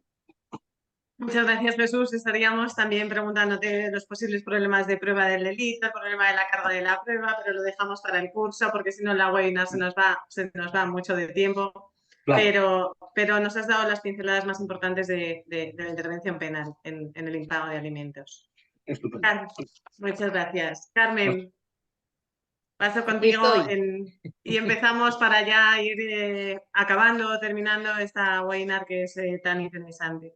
En primer lugar, en alimentos de uno solo de los cónyuges. Si uno de los cónyuges tiene hijos de un primer matrimonio y contrae un segundo matrimonio en régimen de gananciales y abona con dinero ganancial los alimentos de los hijos del primer matrimonio, ¿puede recuperarse el dinero ganancial en el momento que se liquide la sociedad de gananciales en ese segundo matrimonio? Buenas tardes, María, buenas tardes a todos. Pues esta es el lema del curso, depende. Todo depende. Este es el tema del curso. Cásense en régimen de gananciales y todo dependerá. Bueno, pues efectivamente depende, no es de WhatsApp. ¿Por qué? ¿De qué depende? Pues depende, según el artículo 1362 del Código Civil, que esos hijos del primer matrimonio convivan o no convivan en el hogar familiar. Porque, veréis, si conviven en el hogar familiar, pues estamos fastidiados, porque no se va a poder recuperar el dinero. ¿Y por qué no se va a poder recuperar el dinero? Porque el artículo 1362 dice que son cargas de la sociedad de gananciales la alimentación y educación de uno solo de los cónyuges cuando convivan en el hogar familiar. Aquí hay una sentencia interesante de la Audiencia Provincial de Asturias, de la sección cuarta, la número 288/2023, de 1 de junio de 2023, donde se planteaba este supuesto en el que la madre tenía un hijo de un primer matrimonio y bueno, los alimentos de ese hijo no los estaba pagando el progenitor, sino que se estaban cargando y se estaban abonando la alimentación y la educación con cargo a la sociedad de gananciales. Pero ella a su vez había introducido o había un dinero que había aportado a la sociedad de gananciales y que pretendía recuperar. ¿Vale? Diciendo que había hecho una apartación con la finalidad de un derecho a reintegro. Bien, la Audiencia Provincial de Asturias le dice, mire usted, me parece maravilloso y estupendo, pero entonces usted, que es la progenitora, no va a pagar los alimentos de sus hijos y de su hijo, en definitiva. Y en consecuencia, usted no va a tener derecho a ese derecho de reintegro del dinero de ese fondo que usted lo aportó a la sociedad. Pues bien, eso sería la primera cuestión. Es decir, si conviven en el hogar familiar, pues no hay derecho al reintegro. Si no conviven en el domicilio familiar, fijaros, el artículo 1362 nos dice que serán sufragados por la sociedad de gananciales, pero con reintegro al momento de la liquidación, porque se trata de una obligación de alimentos del progenitor. El otro cónyuge que no es progenitor no tiene por qué. Pero esa alimentación y educación sí se abona con cargo a la sociedad de gananciales y con el derecho de reintegro. ¿Qué significa esto? Que cuando vayamos a liquidar la sociedad de gananciales, en el activo vamos a incluir un crédito que va a tener la sociedad de gananciales contra el cónyuge progenitor de esos hijos que se ha destinado el dinero ganancial para los alimentos y la educación.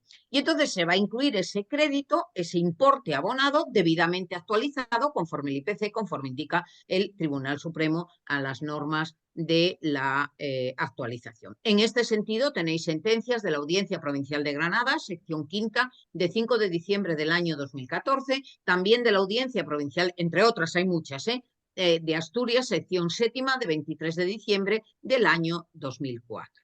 Por tanto, ya digo que todo depende. A ver, hay que elegir bien antes de casarse en segundas nupcias. Hay que elegir bien porque, claro, si vienes ya con un paquete anterior, pues resulta que, claro, pues tienes este problema. Pero ojo, es mejor tener el problema en sociedad de gananciales que tenerle en separación de bienes. Y eso os lo contaremos en el curso. ¿Qué ocurre si el cónyuge de ese segundo matrimonio abona los alimentos que debía abonar el progenitor a los hijos del primer matrimonio con bienes privativos? Bueno, pues aquí también está esta cuestión, es decir, imaginaros que el cónyuge que no es progenitor recibe una herencia y esa herencia pues la destina o la incluye en la cuenta corriente y con ese dinero de esa herencia está pagando los alimentos y educación de los hijos del primer matrimonio que no son suyos, ¿no? Porque claro, la gente cuando está enamorada no le importan estas cosas. Es decir, estas cosas, mira, tus hijos son monísimos, todo es maravilloso, tus hijos sí que vengan a casa y estamos encantados, no hay ningún problema, no te preocupes, le pagamos el colegio, le damos de comer, le llevamos al campamento. Claro, todo eso es maravilloso porque en el estado de enajenación mental transitoria y sobre todo en un segundo matrimonio que llevamos de sobrados, pues no nos importa. Claro, pero cuando las cosas hay que liquidar, esa sociedad de gananciales o las cosas van mal, Pues claro, hay un problema. Y hay un problema porque si los hijos conviven en el hogar familiar, sí tendría un derecho de reintegro. ¿Contra quién? Contra la sociedad de gananciales. Por tanto, habría que computar en el pasivo esta deuda de la sociedad de gananciales frente al progenitor que con su dinero privativo, que no es, frente al cónyuge que no es el progenitor y que con su dinero privativo abonó los gastos de alimentación y educación. Ahora bien, si no conviven en el hogar familiar, no lo podemos meter en la liquidación de la sociedad de gananciales, en el activo ni en el pasivo. Tendríamos un derecho de reintegro de un cónyuge al otro cónyuge. Es decir, porque yo he pagado con dinero privativo y por consiguiente yo te lo reclamo porque sería el pago realizado por un tercero. Bueno, hay muchos problemas porque, claro, puede ser que yo haya pagado directamente el colegio. Pero bueno, todas esas cosas son las que os explicaríamos con detenimiento en el curso y con mayor profundidad. ¿Cuál es el fundamento de la imputación de esos gastos, Carmen? Bueno, pues aquí es otro problemilla, porque muchas veces decimos, bueno, nosotros leemos el artículo del Código Civil, ¿no? Pero nunca nos planteamos por qué está eso ahí, ¿no? ¿Por qué se ha introducido este artículo aquí en el Código Civil? Bueno, yo sí me he preocupado de leerlo y realmente es sorprendente, porque don José Luis de los Mozos y bueno, los catedráticos antiguos que estudiaban todas estas cosas y la Sogaite y todos ellos nos dicen que precisamente este artículo, claro, nos dicen una cosa, don José Luis de los Mozos, a mí me encantó lo que leí, ¿no? Porque nos decía, miren, cuando nos dicen que la familia ha cambiado, es mentira. Es mentira, porque miren, este artículo se introdujo en el año 81 y se introdujo en el año 81 por algo. Ya en el 81 había hijos de un primer matrimonio. Bueno, pues la explicación que da es que se introduce este artículo porque había hijos extramatrimoniales. Claro. Esos hijos extramatrimoniales no se podía, se acababa de aprobar una constitución española en el que se establecía en el artículo 14 el principio de no discriminación por razón de la afiliación, si era extramatrimonial o matrimonial. Claro, en un artículo del Código Civil tú no puedes decir, oiga, mire, los hijos espurios o los hijos adulterinos o los hijos lo que fueren, que ya no existían en la Constitución del 78. Pero que esas familias existen desde siempre, mira, desde Roma, de verdad, desde Roma, existen hijos de unos, de otros y de todos. Todas las familias es que existen. Lo que existe ahora ha existido siempre. Bueno, y entonces, ¿cuál era el fundamento? Y dijeron, el consentimiento. ¿Por qué? Vamos a poner convivencia. La convivencia, en este caso, equivale al consentimiento. Porque no podemos decir que vamos a discriminar a los hijos porque no estén, es decir, si conviven es porque les hemos aceptado. Yo acepto con ese consentimiento que estén en casa. Y por tanto se dice, el fundamento se encuentra en el consentimiento de que convivan. Claro, pero esto nos plantea un problema. Yo me puedo negar a que convivan los hijos de mi marido. Pues mirad, no me puedo negar. Porque imaginaros que de repente mi marido está en una pelea o ha estado en una pelea con su excónyuge y resulta que viene su señoría y le dice, jeje, bonito, te caes con la custodia compartida. Una semana tú, otra semana él. Claro, vino el tercero a opinar. Vino el tercero a opinar. Su señoría opinó y me calzó los hijos una semana. Claro, yo, que soy la del segundo matrimonio, que quiero disfrutar de mi marido, me encuentro con los hijos de él. No porque yo quiera, sino porque me los ha impuesto un juez. Qué bonito, ¿verdad? Pues eso lo tenemos. O que haya tenido la mala suerte que también le hayan dado la custodia exclusiva y entonces me les como no solamente una semana, sino todas las semanas. Claro, ¿me puedo negar a que convivan? No. Pero ¿me puedo negar a que con dinero ganancial se abonen los alimentos y la educación sin derecho a reintegro? Sí me puedo oponer. Entonces, una cosa es la convivencia y otra cosa es que yo preste el consentimiento a que sean alimentados a mi costa. Por tanto, eso también lo veremos. Porque claro, luego es verdad que se dice, bueno, pero claro, es que si tú les admites, estás prestando tu consentimiento tácito. Ojito, ojito, hay que desvirtuar el consentimiento tácito. No, no, yo una cosa es que los niños vengan aquí y que convivan con nosotros y yo les tenga que sacar de paseo o no, o tenga que ir a recoger a las extraescolares o no. Y otra cosa es que yo esté de acuerdo con que se abone con dinero ganancial. Porque yo sí puedo estar de acuerdo, pero con derecho a reintegro. Hay que pactarlo, hay que tenerlo en cuenta y hay que pedirlo en los tribunales, ¿no? Por tanto, este es otro de los problemas. Y esta obligación de alimentación y educación de sus hijos, no solo cónyuge, por parte de las sociedades gananciales, ¿tiene un límite temporal? Pues mira, desgraciadamente no. Es que por eso os digo que este estado de enajenación mental transitoria tiene sus consecuencias. Porque claro, si yo acepto los hijos de mi marido, del primer matrimonio, es que me les voy a comer toda la vida. No solamente hasta que sean mayores de edad, es que después también. Por tanto, el artículo no distingue cuando se trata de cargas del matrimonio, de hijos menores o hijos mayores. Y por consiguiente, si no distingue, donde la ley no se distingue, nosotros no podemos distinguir, ¿no? ¿Qué ocurre con los gastos que se generan durante los tiempos de visitas y estancias del progenitor con los hijos de un primer matrimonio no convivientes y que se abonan con dinero ganancial? Claro, esa es otra historia. Esa es otra historia. Porque puede ser que yo no tenga ni la custodia compartida ni la custodia exclusiva, pero resulta que mi marido, que tiene los hijos en Madrid, pues tiene que ir todos los fines de semana sí y otro no, y tiene que ir a pasar el fin de semana ahí, y tiene que coger un hotel, y tiene que coger y lo estamos abonando con dinero ganancial, con la tarjeta que va a la cuenta ganancial. Claro, ¿eso se entiende que entra dentro de la alimentación y de la educación? Yo entiendo que no. Yo entiendo que se trata de gastos que son exclusivos del progenitor y del obligado al pago, en cuyo caso, si se ha abonado con dinero ganancial, yo tendré derecho a que en el momento de la liquidación de la sociedad de gananciales tenga en el activo que incluir un derecho de crédito frente al progenitor que es el obligado al pago. Por tanto, eso es, bueno, mi opinión, ¿no? Pero bueno, quiero decir, esto es una muestra, porque este artículo da muchísima guerra, porque imaginemos, por ejemplo, si el otro progenitor no cumple con la obligación de alimentos respecto de sus hijos, ¿podría el cónyuge no progenitor subrogarse en las acciones que corresponden al cónyuge progenitor si estos hijos conviven en la familia y la nueva sociedad de gananciales debe en principio mantenerles? Ese sería otro problema, ¿no?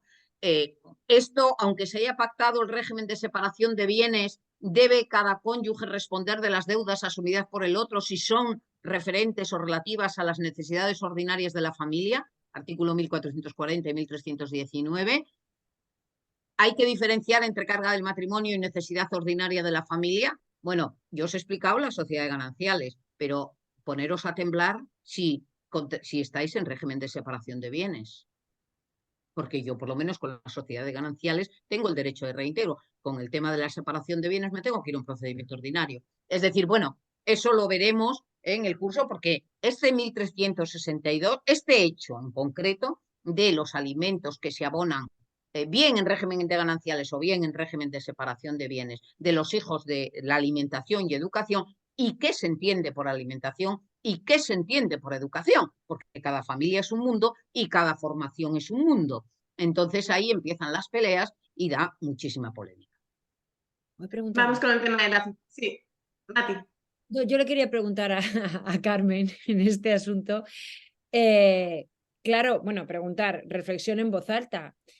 ¿Qué tienen que hacer entonces las personas que van a contraer matrimonio con alguien con mochila? Entiendo con mochila, con niños. Pues las familias con mochila tienen que pactar. Tienen que pactar y tienen que hacer unas buenas capitulaciones matrimoniales bien hechitas con una buena asesoría jurídica preventiva, en donde cuando no estén hormonados, que ya a estas edades la cosa va bajando, No te creas, no te creas, no te creas. Pues cuando No, esté con un poco de bajón de estrógenos y testosterona, entonces es el momento de hacer es una gran recomendación. Segundos matrimonios con mochila es donde más hay que pactar, porque tú pactas perfectamente y dices, oye, vamos a ver los gastos. Yo calculo, tú con tu caterva de niños van a ser tanto gasto de esas y haces una proporción adecuada de los gastos. no, ¿No? yo creo que hay que casarse en gananciales, que por lo menos tienes derechos. Hay que casarse en gananciales que tienes derechos. Ya te lo digo, en este caso, con mochila, ya te digo yo que es mucho mejor. En régimen de separación de bienes, yo me santiguo, porque no sabes el lío que hay. O sea, que no, en este caso, quiero decir, está muy claro que si no conviven en el hogar familiar hay un derecho de reintegro y si conviven en el hogar familiar, tú te puedes exonerar de ello diciendo claramente, mire, yo tengo a los niños aquí, me parece muy bien que se cargue con la sociedad de gananciales, pero siempre con un derecho a reintegro. Es Claro, decir, no consiento ni expresa ni tácitamente que se abone con el dinero ganancial, sin derecho a reintegro. Simplemente son 3 líneas. Presto mi consentimiento para que se reintegre, pero no para que no se reintegre. Pactando, muy bien. Está claro. Carmen, nos queda muy poco tiempo. Vamos a abordar el tema de la fiscalidad de manera muy escueta, si te parece. Sí. Tenemos un caso práctico. Por ejemplo, Juan y Carmen tienen una hija en común, Lucía, de 7 años de edad, y firman un convenio regulador en octubre del 2022. Se atribuye la custodia compartida con la obligación de que Juan le abone la cantidad de 300 euros en concepto de alimento. La sentencia es de 1 de febrero del 2023 y a su vez Juan tiene 2 hijos del primer matrimonio de 15 y 16 que no tienen la custodia y abona 1.000 euros por ambos. Esta situación nos plantea problemas fiscales. ¿Pueden hacer la tributación conjunta con esposa o hijos? Bueno, el primer problema que nos plantea es precisamente ¿quién puede hacer la tributación conjunta? El artículo 82.2 de la Ley del Impuesto de la Renta sobre de las personas físicas dice que la determinación de los miembros de la unidad familiar se realizará atendiendo a la situación existente el 31 de diciembre de cada año, ¿vale? Claro, aquí tenemos un problema y es que tenemos un convenio regulador que no está aprobado todavía, homologado por la sentencia de divorcio del 15 de octubre del año 2022, que se planteó el problema. La sentencia de divorcio es del siguiente ejercicio económico. Aquí podrían elegir la tributación conjunta. Bueno, pues, ¿qué fecha se tiene en cuenta? ¿La fecha del convenio regulador o la fecha de la sentencia del divorcio? Pues bien, aquí hay varias sentencias en donde, entre otras, la sentencia del Tribunal de Justicia de Aragón, de la Sala de lo Contencioso Administrativo, de sección segunda, número 272/2005, de 11 de abril, la sentencia del Tribunal Superior de Justicia de Castilla y León, la 575/2022, de 20 de mayo, en que sí entienden que la fecha a tener en cuenta es la fecha de la firma del convenio regulador, porque todas ellas dicen que el convenio regulador produce sus efectos desde el momento de la firma, porque en este caso en concreto, que es el que resuelve esta sentencia del Tribunal Superior de Justicia de Castilla y León, se decía en el propio convenio regulador que el convenio surtiría efecto desde la firma, no desde la homologación, pero en todas ellas decían que la fecha sería, y por consiguiente sí podía elegir la tributación conjunta con la esposa o con los hijos. El mínimo por descendiente. ¿Quién tiene derecho a aplicárselo? Bien, vamos a ver, aquí el mínimo por descendiente es el caballo de batalla, ¿no? Porque para que se aplique el mínimo por descendiente en las declaraciones de la renta, se exige primero una convivencia, ¿vale?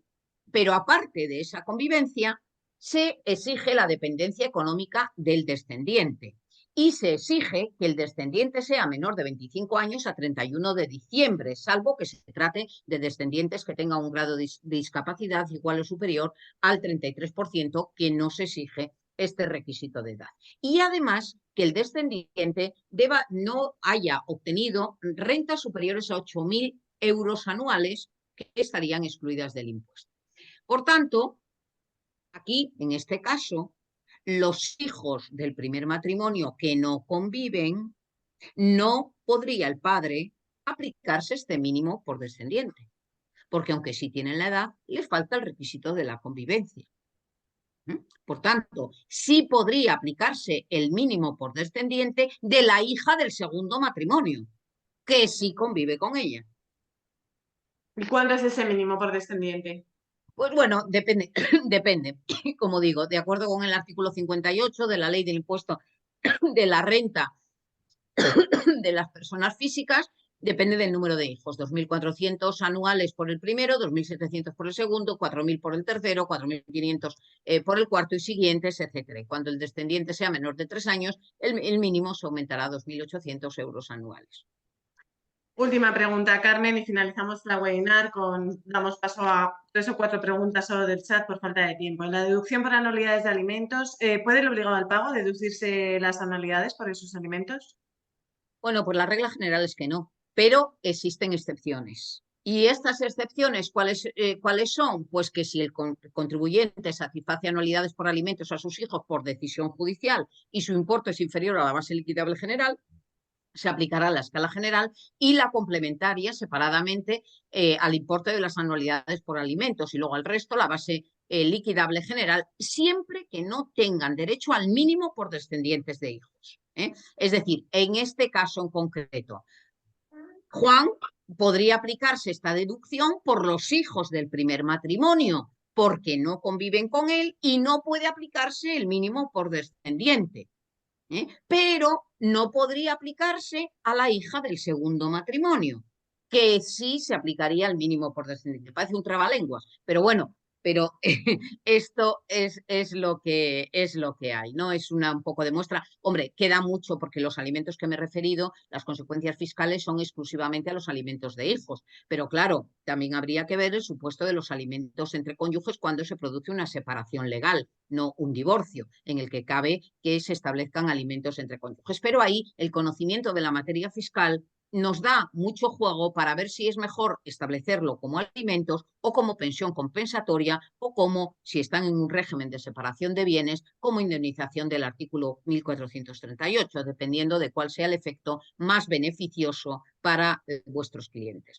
Bueno, esto es un poquito lo que queríamos transmitiros para que vierais que el derecho de familia no es simplemente el derecho de familia de la custodia, es decir, todo y cada uno de estos temas tiene su problemática. Y aquí simplemente os hemos puesto un primer punto de estos problemas, porque en el curso, que insisto, estamos todos los viernes por la tarde y sábados por la mañana, discutimos, debatimos y vemos todos estos problemas en profundidad. Nada más y muchas gracias.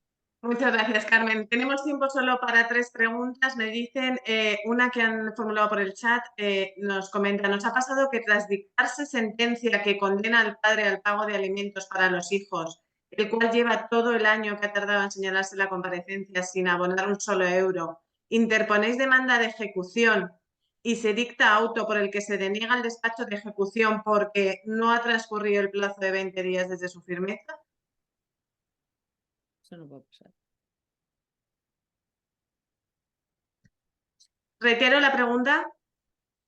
Sí, si bien entendido, no le Sí. despachan ejecución porque no han transcurrido 20 días para Eso que es. en la firmeza. Las medidas en los temas de familia son ejecutivas desde el momento en que se dictan con independencia de los recursos que se han dictado. Solamente se tiene que instar la ejecución provisional cuando pides la ejecución de medidas relacionadas con la pensión compensatoria y la compensación del trabajo para el hogar y la familia. El resto de las medidas relacionadas con la custodia, con las visitas y con el pago de la pensión de alimentos de los hijos, incluso la pensión de alimentos al cónyuge, si es que se establece una pensión de alimenticia para el cónyuge en un procedimiento de separación o de medidas previas a la interposición de la demanda, son ejecutivas desde el mismo momento en que el juzgado las ha dictado y las ha notificado.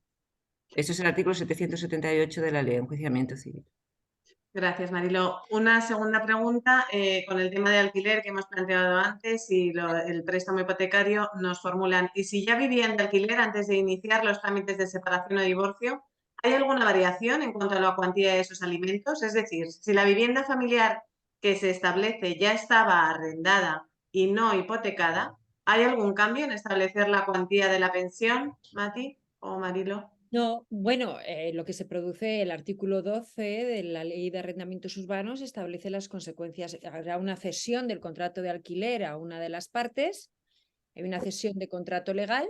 Imaginemos que la esposa se queda con los hijos, pues una cesión de contrato legal de ese alquiler y dentro de la pensión de alimentos de los niños habrá que incluir el alquiler. No entiendo que haya modificación ninguna. Es que ahí no se plantea el problema del préstamo hipotecario, sino que directamente ya estaban de alquiler y por tanto a la hora de tener en cuenta y hacer el cálculo de la pensión de alimentos, pues metes colegio, comida, ta, y alojamiento, el alquiler, claro, igual que el transporte y lo que sea.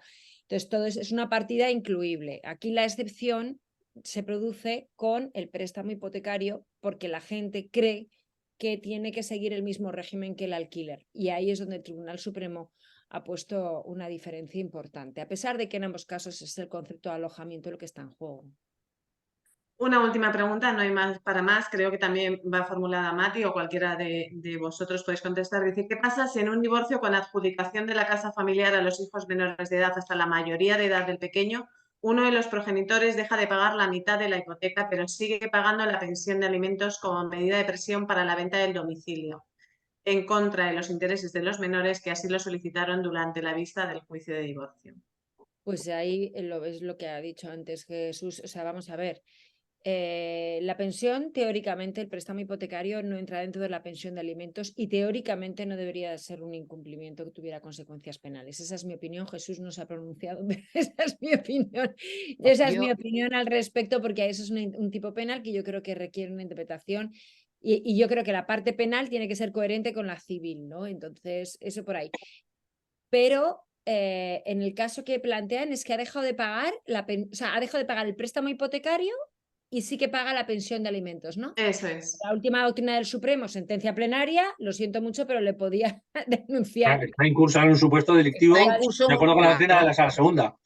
claro, Totalmente. pero lo tiene muy fácil porque está en curso en ese supuesto. Pero yo también os quiero decir que, vamos a ver, nos olvidamos de lo importantes que son las medidas de administración y la adopción de garantías. Si nosotros en un convenio regulador o en unas medidas provisionales que no, ya lo sé que son muy complicadas y que los secretarios no quieren y los jueces no quieren y el Sunsum Corda no quiere, pero me da igual que quieran, que no quieran, son de obligatorio cumplimiento, está en juego el interés del menor y deben de aplicarlo.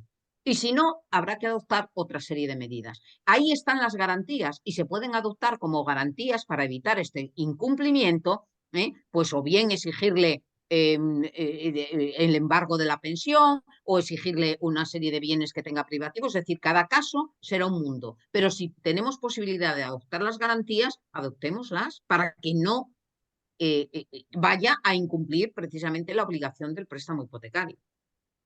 Realmente es que ahí lo que pasa es que estás incumpliendo con un tercero, que es el prestamista. Claro. No, pero las garantías tú, en el aspecto Pero que esto es interno. una cosa muy rara, ¿no? Porque estás incumpliendo con el banco, ¿no? Y otra cosa es que tú siempre puedes paralizar la ejecución pagándote tú con una acción de regreso frente a él. O sea, es que es un poco, la de alimentos a ti te lo deben, ¿vale? Entonces eso está claro. Pero aquí tú estás incumpliendo con un tercero que no es parte del convenio regulador y que no tiene ni idea de esta movida. Entonces, desde el punto de vista de la estructura jurídico real y obligacional, es un poco... A mí no sé, Jesús, ¿tú qué opinas del tema? No, vamos a ver, efectivamente, el problema es la terminología que utiliza el código, que también es extraordinariamente amplia, porque la primera parte del precepto número 1 del 227 parece que te lleva más a una interpretación más bien restrictiva, pero es cierto que con el apartado segundo, esto que se dice de que cualquier otro tipo de prestación económica es lo que yo creo que le lleva al Supremo a... Claro. Claro, Pero prestación económica con ella, no con un tercero. fíjate que dice, ya, pero no lo dice, con la misma pena será castigado del que dejare de pagar cualquier otra prestación económica establecida de forma conjunta o única en los supuestos previstos en el apartado anterior. No dice hacia quién. Pero es Claro, que no, yo entiendo lo que quieres decir, regular... ¿eh? Lo que quieres decir es, joder, si estamos hablando de un precepto que lo que pretende es proteger los derechos, digamos, del hijo, del excónyuge, etcétera, ¿qué pinta un derecho que tiene que ver con un tercero que no tiene nada que ver con el festival? Que Ya, no se fija en convenio. pero tal y Que como no se es, fija. yo Sí se entiendo que la fija, filosofía, Mati. a ver, yo Está en entiendo una que la escritura filosofía pública de hipoteca. yo entiendo que la filosofía del apartado segundo del Código Penal es, en la medida en que cualquier incumplimiento de carácter económico, sea frente a un tercero, frente al cónyuge o frente al hijo, termina derivando en un perjuicio para el hijo, para el cónyuge, al final usted tiene que cumplirlo. Y si lo incumple, por eso yo decía que esto tiene un doble componente. Por un lado, no es solamente un impago de una pensión con los efectos que eso tiene, sino que también implica una cierta desobediencia a la autoridad judicial. Y aquí lo que viene a interpretar el Supremo es, oiga, a usted le han dicho que pague y que pague la hipoteca, y a usted le digan la hipoteca o la pensión, lo que le digan, Pero, usted tiene que que cumplir. pague la hipoteca no se lo dice el juez de familia, se lo dice un Sí se lo dice, Mati, Sí, porque en si entra dentro convenios de lo la- fijamos. Claro, En convenios en el se convenio fija. regulador, claro, en el Debería. convenio regulador. Claro, y ese es un Ya, poco claro. la filosofía, que yo entiendo Eso que es una realidad que se separa mucho. Es un poco el motivo del recurso que se plantea ante el Supremo. Es decir, oiga, pero ¿qué pinta esto que se sale un poco? Pero lo que viene a interpretar el Supremo es que ese párrafo segundo al final no marca distinciones. Por si había alguna duda, dice, mire, cualquier tipo de obligación económica. Claro, de pues pensión. aquí el impago de las mascotas, lo que dicen aquí en el Sí, chat. Claro, sí, claro, claro. El impago claro. de las mascotas también, claro. Claro, también es que tal y como está A interpretado la por la cárcel, segunda, todos a la claro, cárcel por no pagar el curro. Parte integrante de la pensión de alimentos es precisamente la sostenibilidad de la vivienda. Sí. claro. Entonces, muchas veces en las sentencias no se hacen constar que se tenga que pagar la hipoteca conforme al título, y esto hay que pedirlo. En los convenios reguladores igualmente hay que ponerlo, y eso es Claro. parte integrante, aunque sea un bien inmueble y es una inversión, forma parte integrante de la pensión de alimentos de los Claro. hijos. Por tanto, si uno Es de que los dos deja de pagar la hipoteca, evidentemente, pues ya sabemos que es una acción que se tiene que hacer frente al banco, pero la podemos ejecutar si se ha pactado en un convenio regulador, porque la obligación es ejecutar esa sentencia en los términos en que se ha ido homologado ese convenio. Claro, Por tanto, creo que entra dentro de los términos de los que está hablando Jesús en el articulado penal, porque es que si no, luego fijaros que además dejas de pagar la hipoteca, los niños se quedan sin casa y bueno, muy bien. claro, y Es que, además mira, es que la sentencia del Tribunal Supremo no dice que el juez de familia no puede decir que la hipoteca se tiene que pagar conforme al título. Claro. No Que es puedes lo que hacer una pedimos. innovación de un préstamo hipotecario en el que no es parte el préstamo. Que sino no, es perdona, teoría, Mati, que no lo estás innovación. un derecho entendiendo. de Que no lo estás obligaciones. entendiendo. Mati, Que no es lo que yo ninguna te estoy innovación. diciendo, que no es ninguna innovación, que tú lo que estás diciendo es que en el pronunciamiento judicial se contenga que la obligación hipotecaria o la deuda hipotecaria se pagará conforme al título Pues hipotecario. ya está. Pues es que eso Ya, es pero es que eso ya te da derecho al impago de pensiones. claro. Claro. De hecho, Claro. es que el bien jurídico protegido en el delito, que a mí me suele servir para resolver este tipo de dudas, fijaros que es el aseguramiento de las obligaciones y deberes asistenciales fijadas judicialmente que garantizan el bienestar de los hijos y en general de la familia. Es decir, el impago de una deuda, como puede ser efectivamente el crédito hipotecario, puede terminar derivando en que al final pierda la vivienda. Entonces, claro, esa parte es un poco la que desde el punto de vista del espíritu del precepto no es tanto que se proteja la parte, digamos, el perjuicio económico o que se persiga el perjuicio económico que se causa al excónyuge o al hijo, sino las consecuencias en cuanto al bienestar de los hijos y de la familia. Por lo tanto, es como si la sentencia lo que viene a presumir es que cualquier obligación que se imponga en ese convenio regulador judicializado está directamente relacionado con ese bienestar y por tanto el incumplimiento deriva en un perjuicio para ese bienestar de la familia. Es un poco lo que yo entiendo que quiere decir la sentencia, ¿eh? Y ya digo que yo ya más allá no puedo ir porque tengo que reconocer que en materia de conocimiento de pensión y no podemos ir más allá. No podemos ir más allá, Carmen. Se nos acaba el tiempo. A mí me encantaría ir más allá, por eso me gustan tanto los viernes por la tarde y los sábados por la mañana. Y los sábados por la mañana, y por eso les animamos. De verdad, mil disculpas por no poder formular todas las preguntas que se quedan en el tintero, en el chat, que son muchas, pero por eso os animamos a que os apuntéis a este curso de alta especialización en Derecho de Familia, porque todo lo que tenéis y todo lo que formuláis ahora es lo que se responde en este curso tan maravilloso que ocupa desde el mes de febrero hasta el mes de junio. Muchas gracias a vosotros, Jesús, Matilde. Y luego tenemos una clausura estupenda en Madrid del curso, el último día, donde nos conocemos todos los que están online, convivimos, tenemos nuestro ágape y nuestra noche madrileña. Así que... Así es, y seguimos en contacto después del curso. Muchas gracias otra vez de nuevo, Jesús, Matilde, María Dolores, Carmen López Rendo. Un placer y muchísimas gracias a todos por participar y estar atentos durante estas casi 2 horas de webinar. Gracias, María, por tu moderación maravillosa. Gracias a todos. Gracias. Adiós, adiós. Hasta luego.